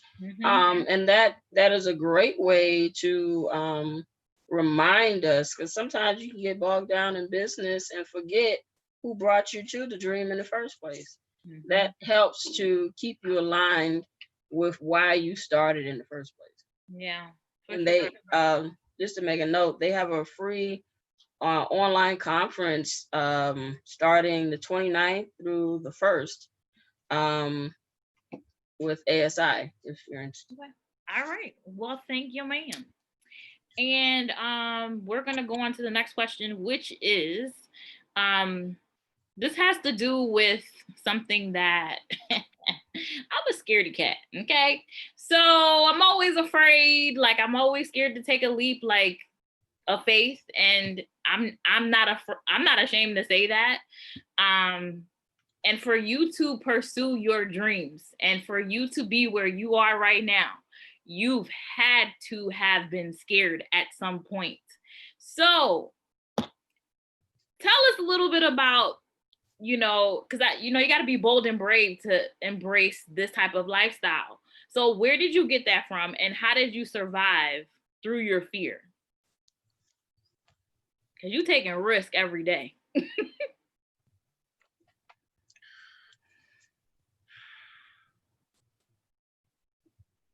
Well, I'll jump on in there. I think yes, you might be. There's two avenues I think that you could go with this, right? On the one hand, I think sometimes depending on what your story is, there are a lot of steps that might have prepared you to get to the point where you are, to where it's not as fearful for you as you might think, right? For the person who might just be starting like cold turkey, this is their first time doing something of a certain magnitude, there might be a little bit more fear associated with it. But I think, for instance, just my story is similar to Daryl. I grew up kind of being at the forefront a lot. I grew up as a musician, so being at the front of church. I grew up then when I was in college, I was the musical director and I was the choir director technically, right? So I was used to kind of being in a leadership position. Then, so I didn't really feel that thrown off when it came to stepping out. And when I was in high school, I was like the captain of my track and field team, all this kind of stuff, right? So I didn't feel thrown off when it came time for me to launch into something new. I had been used to launching out there, being in circumstances where, there was a lot at stake or what have you. Now, what I will say is the fear, this is where fear may have come in a little bit for me. That is when you're dealing with matters of faith and you're starting to do something that's going public with it, right? Easily what can happen is you start to feel like a hypocrite because and the people that you're putting your brand out there to, especially if it's a Christian-based brand, know that you've had some flaws maybe in your life. Some of these people have seen you grown up. They know you when you weren't as Christian as you make yourself maybe, or people think that you're trying to make yourself seem like you are. So I would say that because I'm trying to do something that's centered around the gospel, that sometimes has come up in the back of my mind, like, man, I know so-and-so, I used to be out there with them when we were maybe, just being knuckleheads out in the street or something like that. So, so that's one of the fears that you have that comes up sometimes for me. But I don't think that it's necessarily that the fear always goes away. I think that you learn, even when it came to me performing, when it comes to me preaching, when it came to me doing music in front of individuals, when it came time for me to run a major race, when I was doing a lot of track and field, it's not that the fear goes away, but you learn how to operate with the fear there. You know what I'm saying? And as a matter of fact, you start learning how oftentimes when there's a fear there, it means that something worthwhile is at hand or is at stake, and so it even can become a motivating factor. So, for me, that's my experience with fear. It's always been that sometimes I feel like people can visibly see me shaking at times when I've had to go up in front of big crowds or what have you. But then people afterwards be like, man, you were so eloquent. You just handled it with grace. I'm like, I literally could feel myself shaking. I thought my heart was going to jump out of my chest. So again, even if you're fearful, do it anyway. Yeah, I would definitely agree with that. The thing that I kind of always keep in the back of my head when I'm um, when I have like a decision to make or something, it's like, oh, what if I fall? But no, like, what if I fly? So it's like, so it's like always that, what if that kind of like sometimes just like makes you more fearful. But honestly, me, I'm not even like a public speaker and stuff like that. Like I consider myself an introvert. So even, doing this, for me, it's kind of like, oh, like there's like a little fear in the back of my head. But at the end of the day, it's like, my goal is to like inspire and to like just allow other people to maybe take that leap and start, their entrepreneurial business and stuff like that. So it's just like, to me, it's about the end goal. So I kind of like try to put my fear aside and think about the end goal and what can be produced from that. So That is so good. I think for me, I've been a little like Jeremiah. Do not be afraid of their faces. Mm. A lot of times you get so caught up in what people think, you get caught up in how you be received, Mm-hmm. in whether your service, your product is good enough. Mm-hmm. Realize you really can't make everybody happy, but that's not your problem. It's not. It's either this is what I have, you like it or you don't. But when you work as a Christian business owner, you work as under God. So you work in a certain spirit of excellence. If it's not something you would use yourself, don't put it out. If it's something that you wouldn't listen to, don't put it out until you're ready for that thing to go. Now, when it comes to live stuff, if you're a musician that's on this live broadcast, practice. Don't be afraid of practicing. Please practice. Because you are reflective not only of yourself, but of those around you. And if those around you trust you enough to work with you, and they practiced, but you didn't, we will hear it. And we will know. Who's we? Me. I'm going to hear it. Okay? Because I'm a teacher. I'm going to know. Now I know that you did not practice. So do yourself a favor and put out your best work. Work as if the Father in heaven is going to be using your stuff, hearing your stuff, because he is. Through those whose needs you're meeting, through those who are using your services, you are serving as unto the Lord. You are playing as unto the Lord.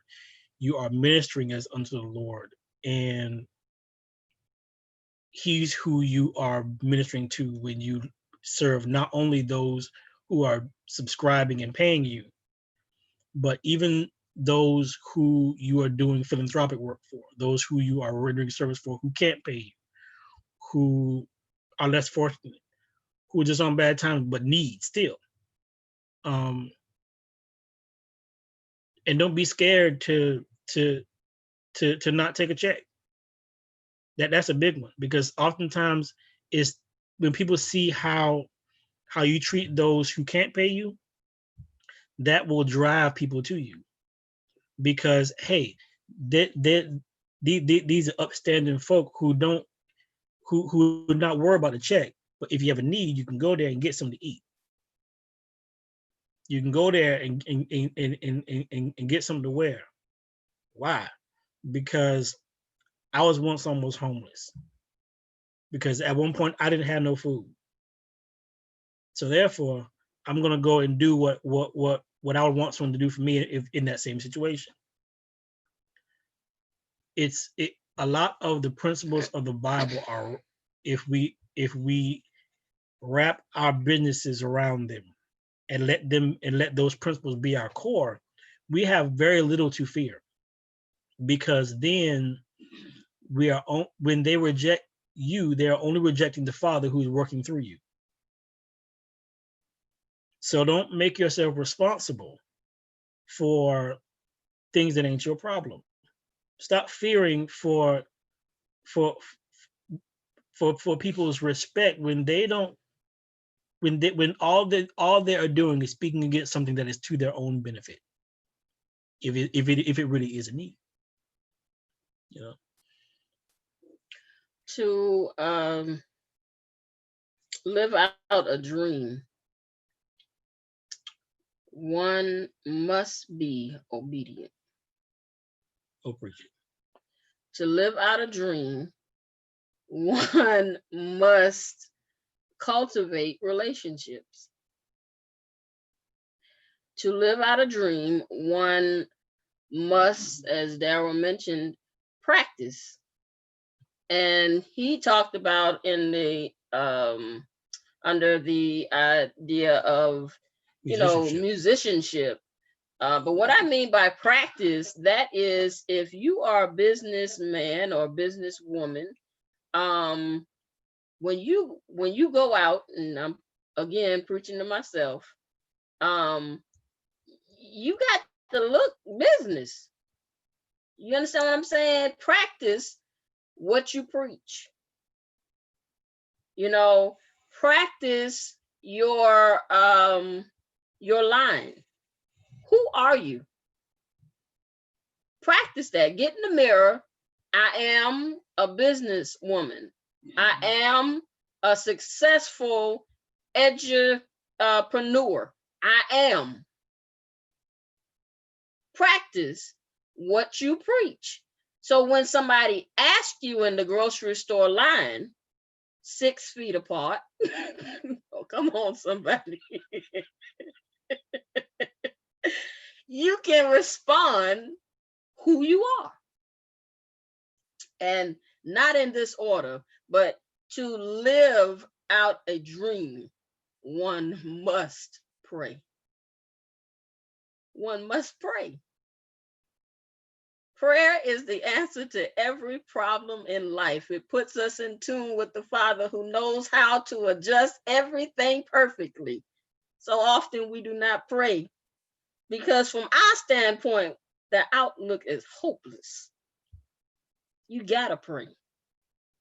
Because oftentimes the dream, if your dream, and excuse me, y'all may not even invite me back after all I'm saying here. Girl, if your dream does not make you want to go to the bathroom just a little bit, just thinking about it, you ain't saying nothing to nobody. But if it doesn't scare you just a little bit, you ain't there yet. But just your thought going, ooh, wait, maybe I need to think about this. Lord, is that you? Mm-hmm. That pray.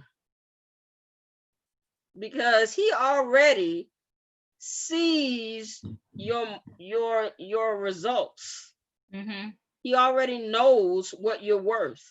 Yep. He can see the end from the beginning that we don't know, which is often why he don't tell us how it's going to end, because we wouldn't even start. Okay. Mm-hmm. And oftentimes your dreams, when they are bigger than you, mm-hmm. sometimes those dreams are bigger than your lifetime. Mm. Look at MLK. Mm-hmm. Look at Malcolm. Mm-hmm. Gandhi, all these people who dreamed and sacrificed for those dreams, were flawed, but it took generations. Oftentimes the promises that God has for us go beyond our lifetimes. It goes beyond even our earning years. It goes beyond that point of comfort. Sometimes there's some dreams where it's going to take you to birth someone else's. And you have to submit to that thing, that it may not be for me, but it might be for someone else who will take that mantle. Look at Elijah. Look at David. Okay. Look at Moses. Doc, you brought him this far, but you can't go. You can't go in, Doc. You can't go. Wow. He had to look and see because of his own Can't disobedience. taste it. Mercy. So as you guys were speaking, you know, you're ministering to me right now. And, you know, I thought, I was thinking about the fear that I had, you know, with closing the chapter for Kingdom Roads and starting a new one. I took a whole month off where I just cut off all communication with people because I was like, what am I hearing? Like, you're telling me to stop something that I've worked so hard for, and it doesn't make any sense. And so in prayer and asking God, like, for multiple signs and multiple confirmations, a simple one he gave me, and it was in a Bible study about the three angels message. And the three angels message, right after you finish reading it, verse 13 says, "Then I heard a voice from heaven saying to me, write, blessed are the dead who die in the Lord from now on. Yes, says the Spirit, that they may rest from their labors and their works follow them." So when I read that verse, my issue was that I was scared of what people would do to me for abandoning this chapter, for closing this chapter. I swore I was going to be torn apart. And God had to show me, even if somebody tries to kill you, even if you die doing this dream, even if you die doing what you're afraid of, like, you have to have fear that even if you die, it's okay. Because right here it says, you're going to rest from your labors. And then your works will follow you. So whatever you already did, does it, like, he's taking care of that, and you resting. So when you die, you're sleeping, you taking a nap until you go and enjoy the kingdom. And that shut me down so quick. And I was like, God, I'm not arguing with you no more. You want this done? What? So be it. If they hang me on a pole, whatever they do, as long as the next time I open my eyes and I see you, that's all that matters. Come what may. That's what shut up my fear. Because the fear is always attached to, what will they do to me? How will they react to this? Will they tear me apart? Will they talk about me? Will they slander me and my reputation? And God was like, so what? Even if you die, it better be about me. I said, okay, I'm done. And I wanted to throw in there, it's funny because I was reading this just today and last night and today, but I think for any, especially young leader, and entrepreneurs are leaders in some way, shape, or form, all entrepreneurs, I think the letters of Paul to Timothy are great reads for anybody who's feeling some hesitation or some type of fear in terms of making the move that they need to, because Paul is admonishing him in both of those books, like, listen, you're young, I don't care, there's a job to do, go out there, get it done. You have no time basically to be fearful about it. Go out there, do it, don't stray, and hold people accountable who need to be held accountable. You know, so I think those are two great books of the Bible for those who are dealing with fear in terms of the vocation that God has put in front of them. And so yeah, hopefully that would be helpful to somebody out there. Indeed. Helpful to you. All right, our next question. Y'all is preaching, like, this is church again. So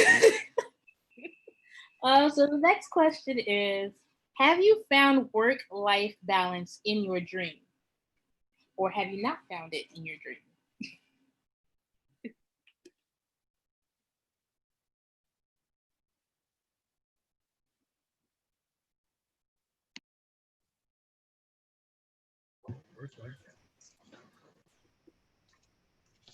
Who's going to take it? Who's going to take it? What? I'll jump on in there. And it's interesting because, looking at the different individuals that you have here on this panel, it can go different ways. I can see it going different ways. For me specifically, I would say work-life balance.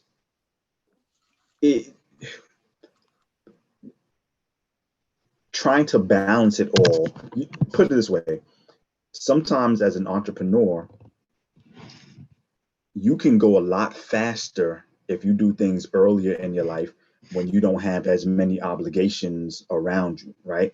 And it's easy to see when you start doing entrepreneurship why there's so many individuals who, the bigger, let's say, their company becomes, the more they end up having things like relationship problems. They end up going through divorces and all that kind of stuff, right? Because being about, especially with the demands of our society today and how fast paced it is, it is not an easy task, So I would say that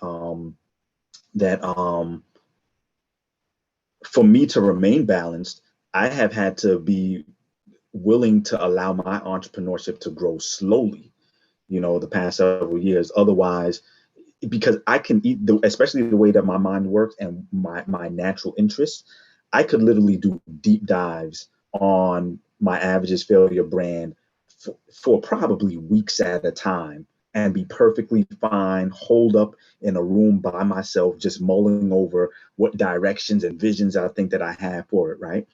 But that's not necessarily healthy, and so making sure that I make time for my wife, making sure that I make time for my children, right? And whether, if you, for instance, I'm in a situation where my children live with me and with their mom, right? So that's its own other dynamic.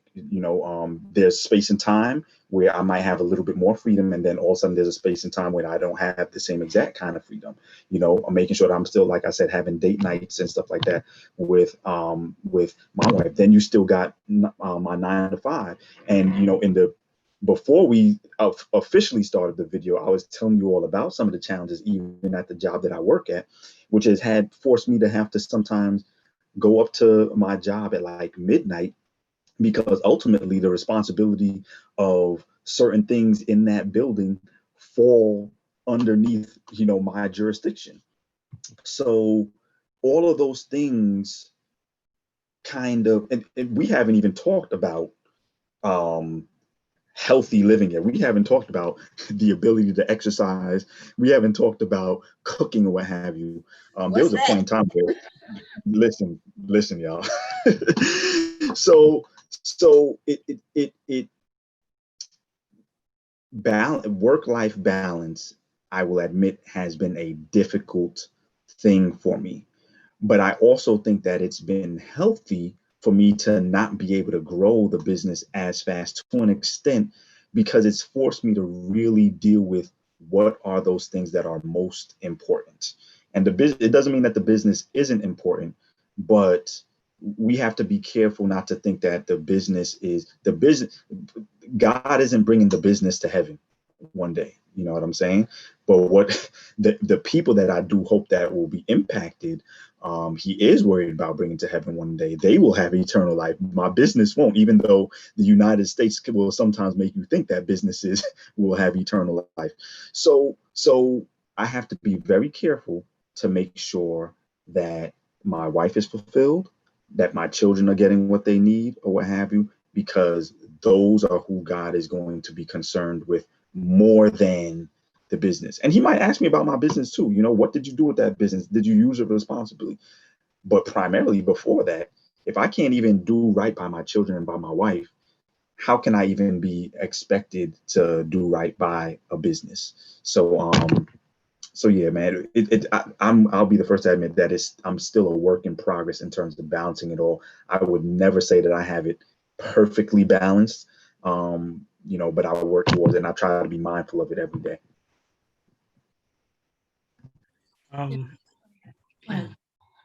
I think for us, if I let her, she would work till from sun up to sundown, and me, she'd have to drive with a whip. Cause I spent a good chunk of my formative years before her doing more self-care than self-development. So I'm real good at self-care. That self-development piece though. Not until you marry and someone is depending on you that it's like, listen, that rubber has met the road. And real talk, it's not as much of a challenge because we sort of balance each other out. But when you're in your early stages of your business, when stuff is just getting off the ground, the urgency is high. And it's easy to fall into the trap of, yes, urgent, it's urgent, urgent, it's urgent, it's urgent, it's urgent, it's urgent. And then neglect yourself in the process because you're still you went from build mode to survive mode. And with that comes burnout and stress, and I don't feel like doing nothing, and you crash. So it's good to develop periods where you can take mini vacays, where there's something that you do for you, in our case for us, where we de-stress, we de-life, we de-businessize ourselves. Yeah, I made that word up. De-businessize. Write it down. Add an IZE on the end of it. So that you don't drive yourself crazy trying to gain your sanity. Because when you force stuff, when you don't let things flow, is it really you then? Is that really how you want stuff to go in your business? Do you want to be one of those that are so intentional and so in these laws of attraction that you got to make stuff happen? And how's that working for you? Are people getting tired of you yet? And if they are, a lot of people tired of you. Who's a constant? Because a good business attracts who they want. So if you want good people, be good people. Be balanced, so that they know that, hey, I can get what I need, but I'm not gonna have to sell my kidney to get it. You know, yeah, I know you want to profit, but is it gonna require me losing my house to keep yours? You know, be fair in your dealings. That's a big thing, you know, because end of the day, you only have this one life that we've been blessed with, and we are stewards of that of that life. In our case, of our lives, and I'm responsible for how she's doing, making sure that, you know, we have enough rest, that we are taking care of each other. Because if I don't, and I let her overwork and she burns out, and I saw it, and I could have done something about it and didn't, that's on me because I saw it. You know, and oftentimes we see the signs with ourselves. You about to burn out. You got people that miss you, that don't even know, that they halfway know your name. All they know is that guy over there that goes to the office. He don't speak to me like that. I just say, hey. He'd be like, "So, you know, it's like when your kids feel homeless, you know, is an issue, you know, like." But real talk, it's like we have to get to a place where everything in our life fits. It has a purpose, it has a place. And when we do that, you allow for the organic growth of as I would put it for Vaughn, of your business, of your endeavors, because your family and your business grow together. It grows as your family grows. That way, everyone is brought along, you know, because if they're not brought along, they're left behind. And then the only person that benefits is you. And they're like, that's nice. Back here, you know.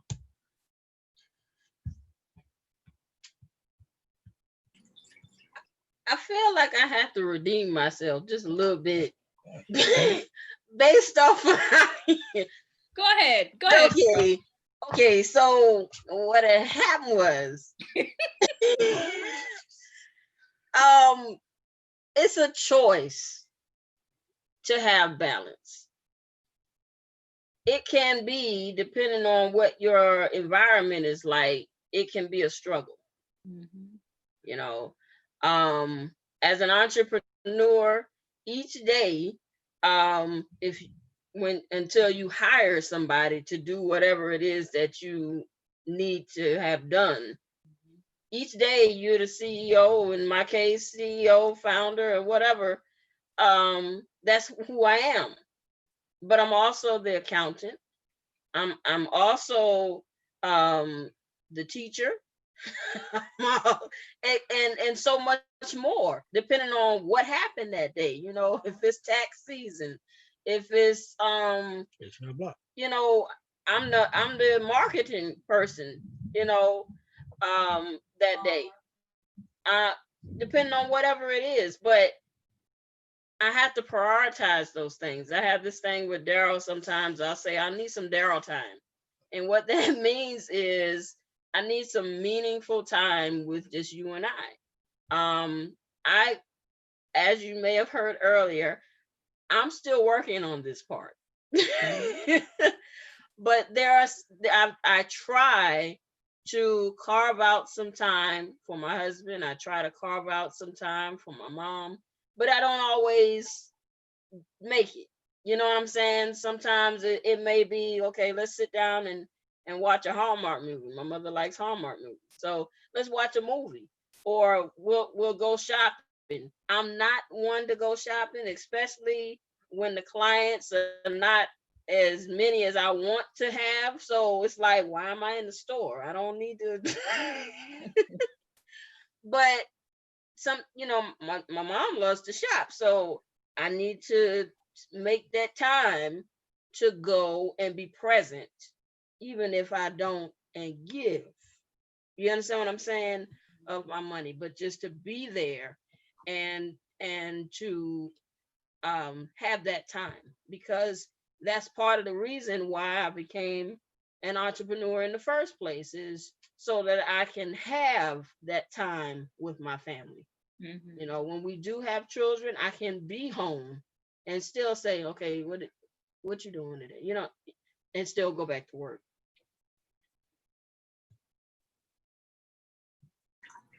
Yeah, I definitely agree with what everyone has said. And also, I just want to say that I'm so inspired by like just what everyone's saying.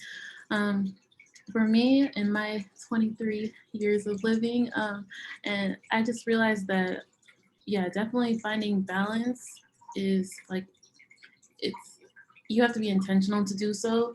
And I realized that I personally am very much a workaholic, and like in college, my friends always called me out for it because I would just be working like long nights and things like that. But I had to learn that, yeah, like being an entrepreneur, you have to definitely make time for people you love and things like that. So yeah, definitely just being intentional with your use of time, making sacrifices if needed. Like some days I would, just so that I can spend a full day with my family with no work that I have to do, I would maybe have to pull a longer night doing work, or even, you know, hey, talk to the client, hey, I'm gonna have to push back this this deadline if possible, and whatever, just to, not neglect, other important things in your life that aren't your business. That's so important. You share something that really touched me, which is making sure that your loved ones feel loved. And I think sometimes because you love your business, it could, it's like hard to, like, I got to give a little bit of here, a little bit of there. So just trying to manage everything, I'm sure, is definitely a challenge. But I know by God's grace, His grace is going to cover everybody here. You know what I'm saying? So the last question that I wanted to ask you is something Stephanie and I were talking about this last night, and we were like, oh my gosh, we can't wait to ask this question. We need to know so bad. We need to know this. And y'all gonna look at me like, are you serious? But so the question that we had, this is our last one because we're coming close to the end time. Are mentors necessary to pursue a business, a dream? Like, because Stephanie and I have we've had our experiences with myself asking someone to be my mentor, and I felt led to ask. And I think because the person felt unqualified, they declined my offer. So, you know what I mean? So it's like, how do you guys view mentorship? And do you think it's necessary? Because sometimes you might actually invest in a mentor and they're not the best mentor. So I don't know. What are your thoughts? Well, sometimes you gotta sneak it on them. Sometimes you can't just be like, can you be my mentor? They run like the plague. They run. Gone. Now, sometimes why she ain't respond? What I'm saying is sometimes you start asking questions. You develop a relationship.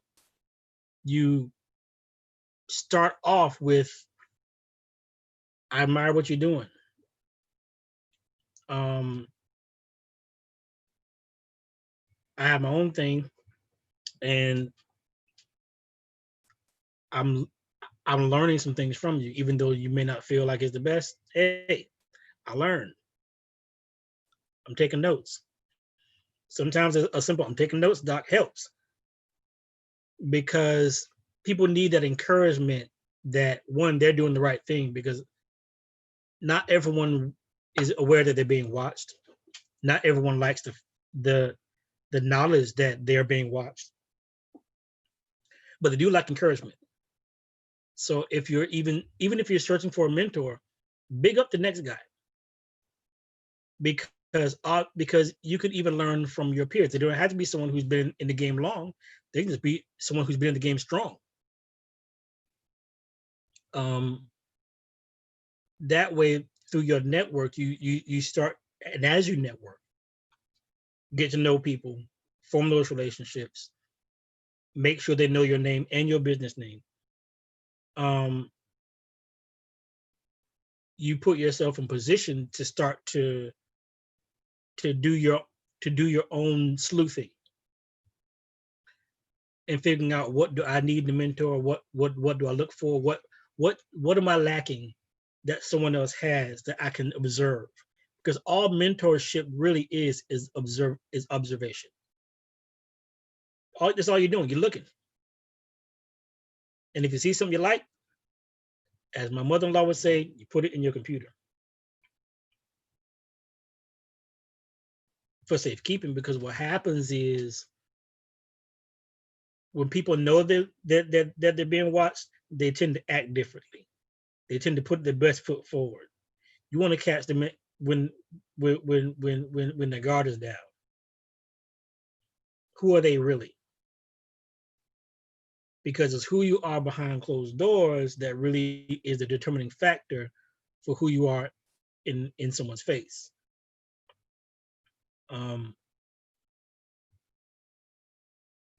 So yeah, don't worry about asking.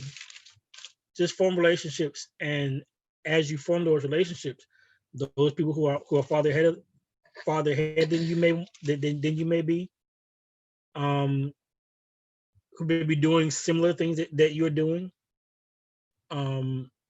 Those are the ones who will pour into you, not so much by them literally taking a bucket and dumping, but sometimes all you need is a few drops.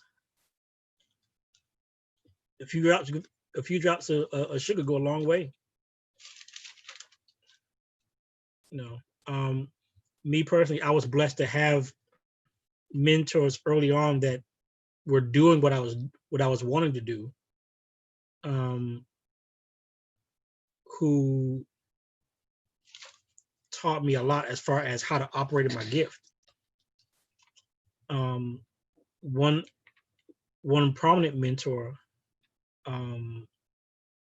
I was not very close to in proximity, but I spent many years watching him from afar, watching his results, watching how he operated, and watching the product that he produced in his students. And those students have gone on to do great things. I put that in my computer. That way,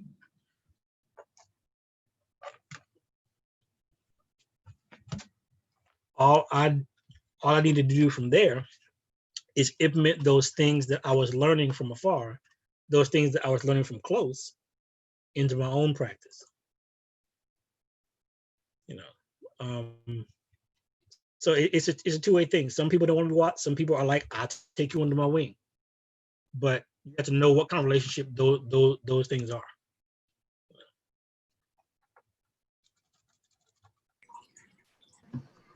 So I recently attended a graphic design conference virtually, and this similar question came up.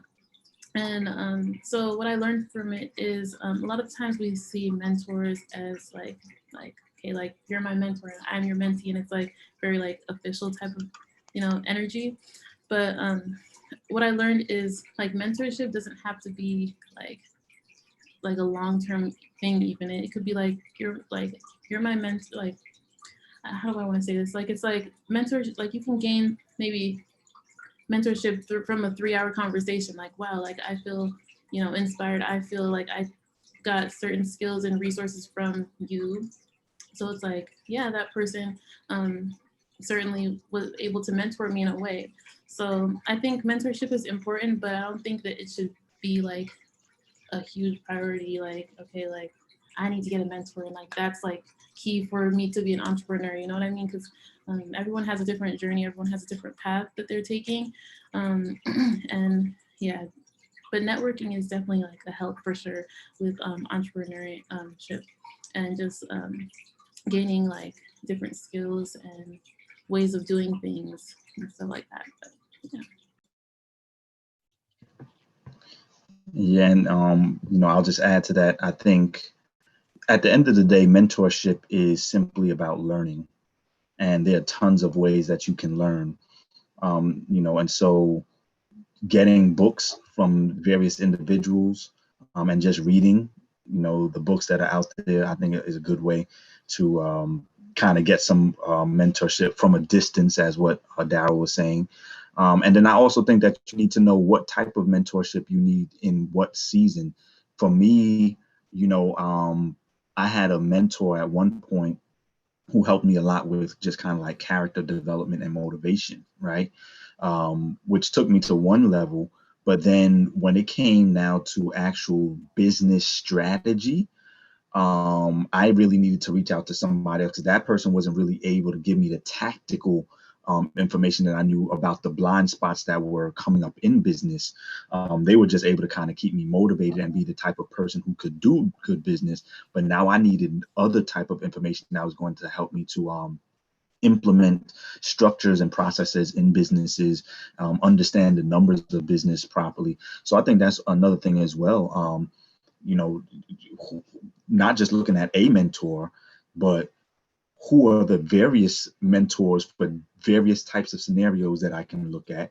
And like Sarah said, there's some who are going to be long term. There's some who are just going to be somebody you ran into for a day, or sometimes it's just going to be simply you listen to a podcast and somebody's gave you a good nugget that gave you a good way to think about something real quick, But at the end of the day, I think if you switch from thinking about it even just as mentorship to learning, how can I learn? How can I understand what blind spots are out there? How do I understand my industry as best as possible? Then you don't have to force yourself to be attached to a specific person, but just make sure that however you get the information that you need.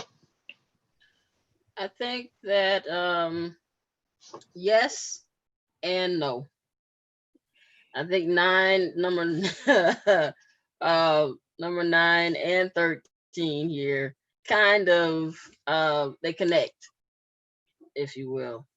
And this is actually one of my favorite questions of it. How can two walk together unless they agree? I told you that when it started for me, I was 16. And at the time, I was a cashier in one of our stores. And another person was an educator. And they were a frequent shopper. And we just, kind of clicked. But in the back of my head, I wouldn't go but so far in my conversation. Because I always thought at that time, the internet, it was up and running, but it's nothing like we're doing it now. And, had I really gone into great depth as to what the business plan was all about, who knows? It could have gone left, So you have to keep some things close. You don't give everything away, And then the other thing is, a lot of times your dream is some things that's never been done, which is another reason to keep it close. People are often looking for new opportunities, new ways, and as a people, we're talking about African Americans. A lot of times we don't know the right channels. Some of us do, but we don't always know the right channels and who to talk to, or that kind of thing to really get it going like it should be. And so you got to be very careful in who you talk to, and be wise in your selecting who you team up with, and share those things with, because that's most times that's your baby. That those things that my uncle would call strawberries.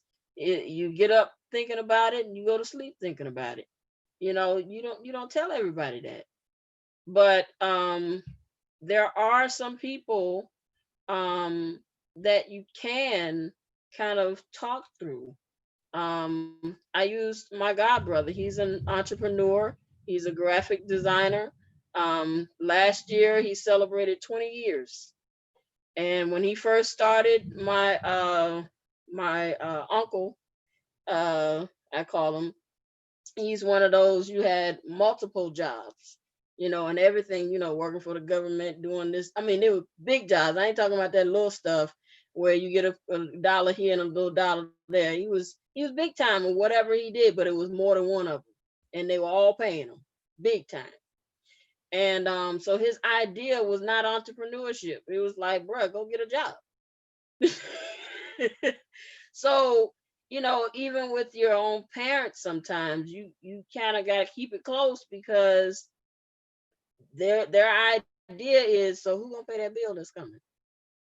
So so when you getting out, because sometimes some people got to come back to the house to launch these dreams. Vaughn, you mentioned earlier, if you didn't get started earlier and you do jump out past your fears and actually, as Steve Harvey says, jump, sometimes if you didn't set it up right, you at the house. You know what I'm saying? And your parents, I mean, we talking African Americans here, when you leaving? You know, if that first client and whatever didn't jump off right, is okay. You've had your day. It's time for you to do something else, you know. But you got to be mindful in who you do reach out to. But there are people that you can talk with.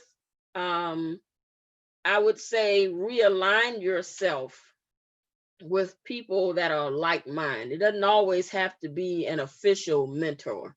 Sometimes you just need to have friends that believe that you can do what it is that we're doing today. Sometimes you can't talk with the friends that their ideal high-class meal is McDonald's and yours is where where Obama would have gone to eat. You understand what I'm saying? But if they thinking McDonald's and you thinking something else, it's hard to connect the two because your value is going to be different, even though they may have some experience, but the value is different. When my godbrother started, he had two plus jobs he was working. He got held up at gunpoint at one of those jobs at KFC and kept going. Last year, 20 years. He works for a very notable, contracts with a very notable politician who also gave him other jobs, who works with colleges and universities today. I call him Tommy because I don't know what else he does. You understand what I'm saying? We really do. We really do. And but you can't always get him on the phone. But he's successful. He just sent his dad I think another Mercedes or something like that. I'm your god sister. Can I get? I'm just saying, you know, but your beginnings, it's gonna be tough. Some they get a silver spoon. Us, it's gonna be tight because a lot of people in these times are not doing it. They don't see the value in it, but they want $1 from you. I'm just saying, you got to be mindful of what that is. If you begin, there are certain questions you should already have when you're thinking of mentorship. If they say yes to certain of those questions, you might can go to the next one. I wouldn't say you're my mentor. You're my mentor to the next question. And then maybe I'll consider that question. Mm-hmm. But I wouldn't. Your biggest mentor is Jesus, because he the one gave it to you. The mic has been dropped. Thank you. He the one gave it to you, and other people are not gonna understand what it is, because oftentimes people have to see. They're from Missouri. They have to see what it is that you're talking about, and if they can't see it, they can't support it. Say no more, sis. I got you. Yes. Okay. So we have a question from our YouTube chat, which was, what motivates you to grind? And I'm going to add on to that, what has inspired you to dream?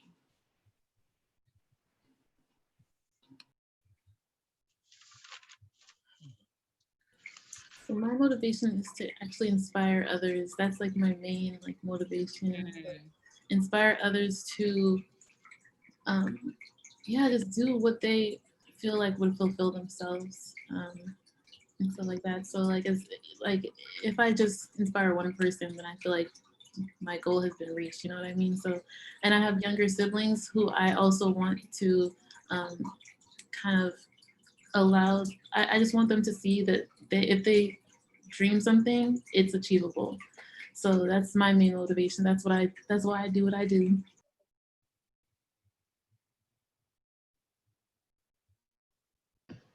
I think for me, you know, they talked. I forgot the exact way that they phrased it, but you know, I guess what keeps you grinding, what keeps you motivated to grind, or what have you. I think it's several factors. I think one, it's the positive peer pressure around me, seeing other individuals that I know who are doing good work out there, and you know, and naturally in myself being I've always naturally been a contributor and not just a consumer.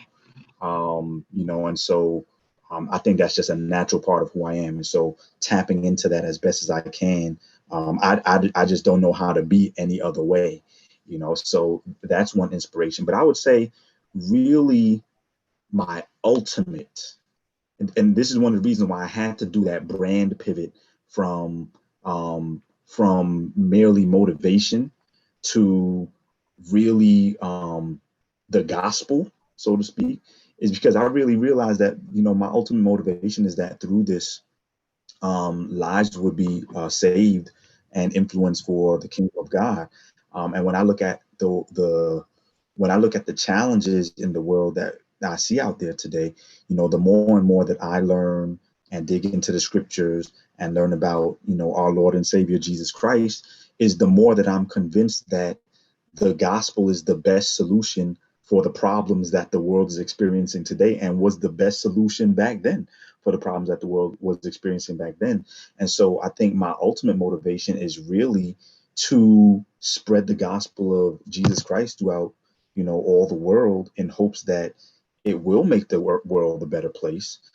It will be inspiring to others to go and live their best lives as well. But ultimately, you know, should we not even get to experience all that here on this earth, that ultimately people will make a decision to accept Jesus Christ as their savior, you know, and experience eternal life and the life that only he can truly give. So so yeah, there's that's my main. I want to make my parents proud as well. I want to make my wife proud. I want to make my children proud, my brothers, my whole crew, the squad back home in New York and all that. But ultimately, I want to make sure that souls are saved, you know, and so I'll leave it at that.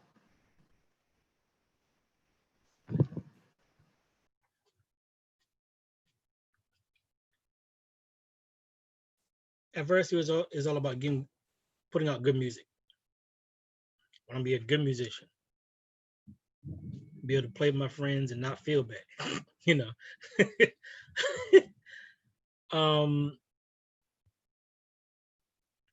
But at the end of the day, I have really but one job. That's basically preaching the gospel through music. That's it. However that looks, you know, if I'm on an organ bench or piano bench, or directing a choir, it's someone being led to Christ by my ministry. Then on the flip side of that, on the educational piece, it's, am I teaching others to do the same thing?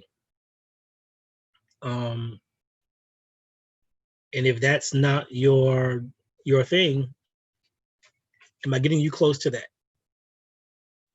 You know, because everyone's not gonna do sacred music. They're not. But even in your music choice of what you are writing, what you're putting out, is it something that uplifts those around you? Is it a positive message? Is what you're saying detrimental? Oftentimes what we hear on the radio is simple, catchy, and trash.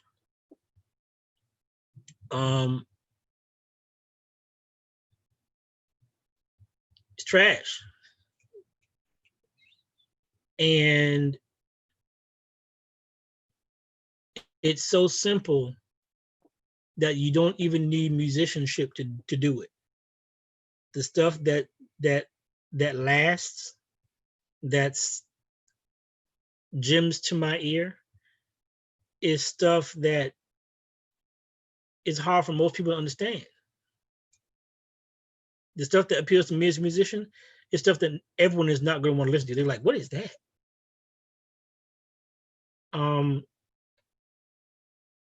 So for me, it's about exposure. I want more of our kids, our young people, our musicians to not only have a grasp of their craft, but know what's on some paper. How would you write that out? You know, what does it look like to not only be able to play it, but lay it down in the studio? That's something I'm trying to learn. You know, that way, once I learn it, I can teach others to do it. You know, it's bringing people along so that at the end of the day, when people look at me, they're like, the stuff he put out, the people he talked to, did he put out trash or did he put out some good stuff? You know, and that's really that's the basic thing of it. Really, it's,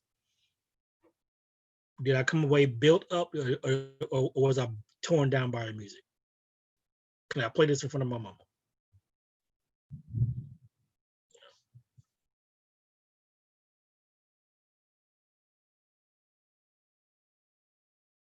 All right. Well, I just want to thank you guys.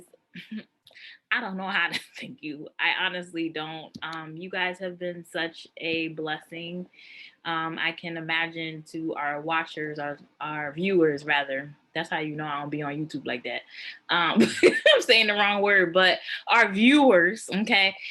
We are so grateful for all that you do, and we definitely will be praying for each and every business represented here throughout the longevity of our lives. And not only that, y'all know I'm gonna be supporting you. You already know what it is. You already know. I've been there, and I'm gonna keep doing it. I'm gonna keep telling everybody about you guys, because what you're doing is phenomenal. You guys are truly an inspiration. If you haven't been encouraged, be encouraged today, because if you didn't help anybody else on this thing, you helped me. Okay. You helped me a lot, and I truly just praise God for your gifts, for your talents, and for your bravery to step out and do something that is not the norm. And so I just pray that God continues to bless you all. And I don't know, do you guys have any final words that you'd like to share with the audience, or and feel free to mention your handles for people to reach out to you, and we'll also leave them in the description box so that they can reach out. I guess I would say entrepreneurship is your stepping stone for freedom. You know, when it comes to what it is that gets you up in the morning. You know, I go back to the strawberries. The guy was going out, had a strawberry farm or patch or whatever you want to call it, and that's all he thought about. What is it that you think about that excites you, that motivates you to get up? We already know most times the 9 to 5 is not that thing. It's what pays the bills, but it's not that thing. What is it that gets you up, that motivates you? Basically, that's not work, but it is. You know, my uncle, he worked for IBM for over 30 plus years. And he says, I will retire when it becomes work. Wow. What is it that you dream of that you can just do, whether they pay you or not? You speaking purpose right now. Go ahead. So Learners Inc. Preschool, you can find us on Facebook. It's at Learners INC Preschool. And we are now enrolling from babies, birth through age 6, preschool for the enrichment tutoring, and our music and science program. So I will put the number out in the chat, and so if you can share that with them, that would be greatly appreciated. Sure. And Vaughn or Sarah, you can feel free to chime in while we do that. Okay, well, yeah, if anyone needs any graphic design work, logos, illustrations, flyers, promotionals, any of that, definitely reach out to me. Yeah, I'll also have my information. And I just want to say thank you for having me as well. Absolutely. And as for me, anybody who wants to stay on top of when we're getting ready to relaunch this brand, all you need to do is go to Instagram and go to @averagesfailure, and from there you can stay on top of what's coming down the pipe when we eventually launch, like our website and where you can purchase stuff and all that kind of stuff. So @averagesfailure. Okay.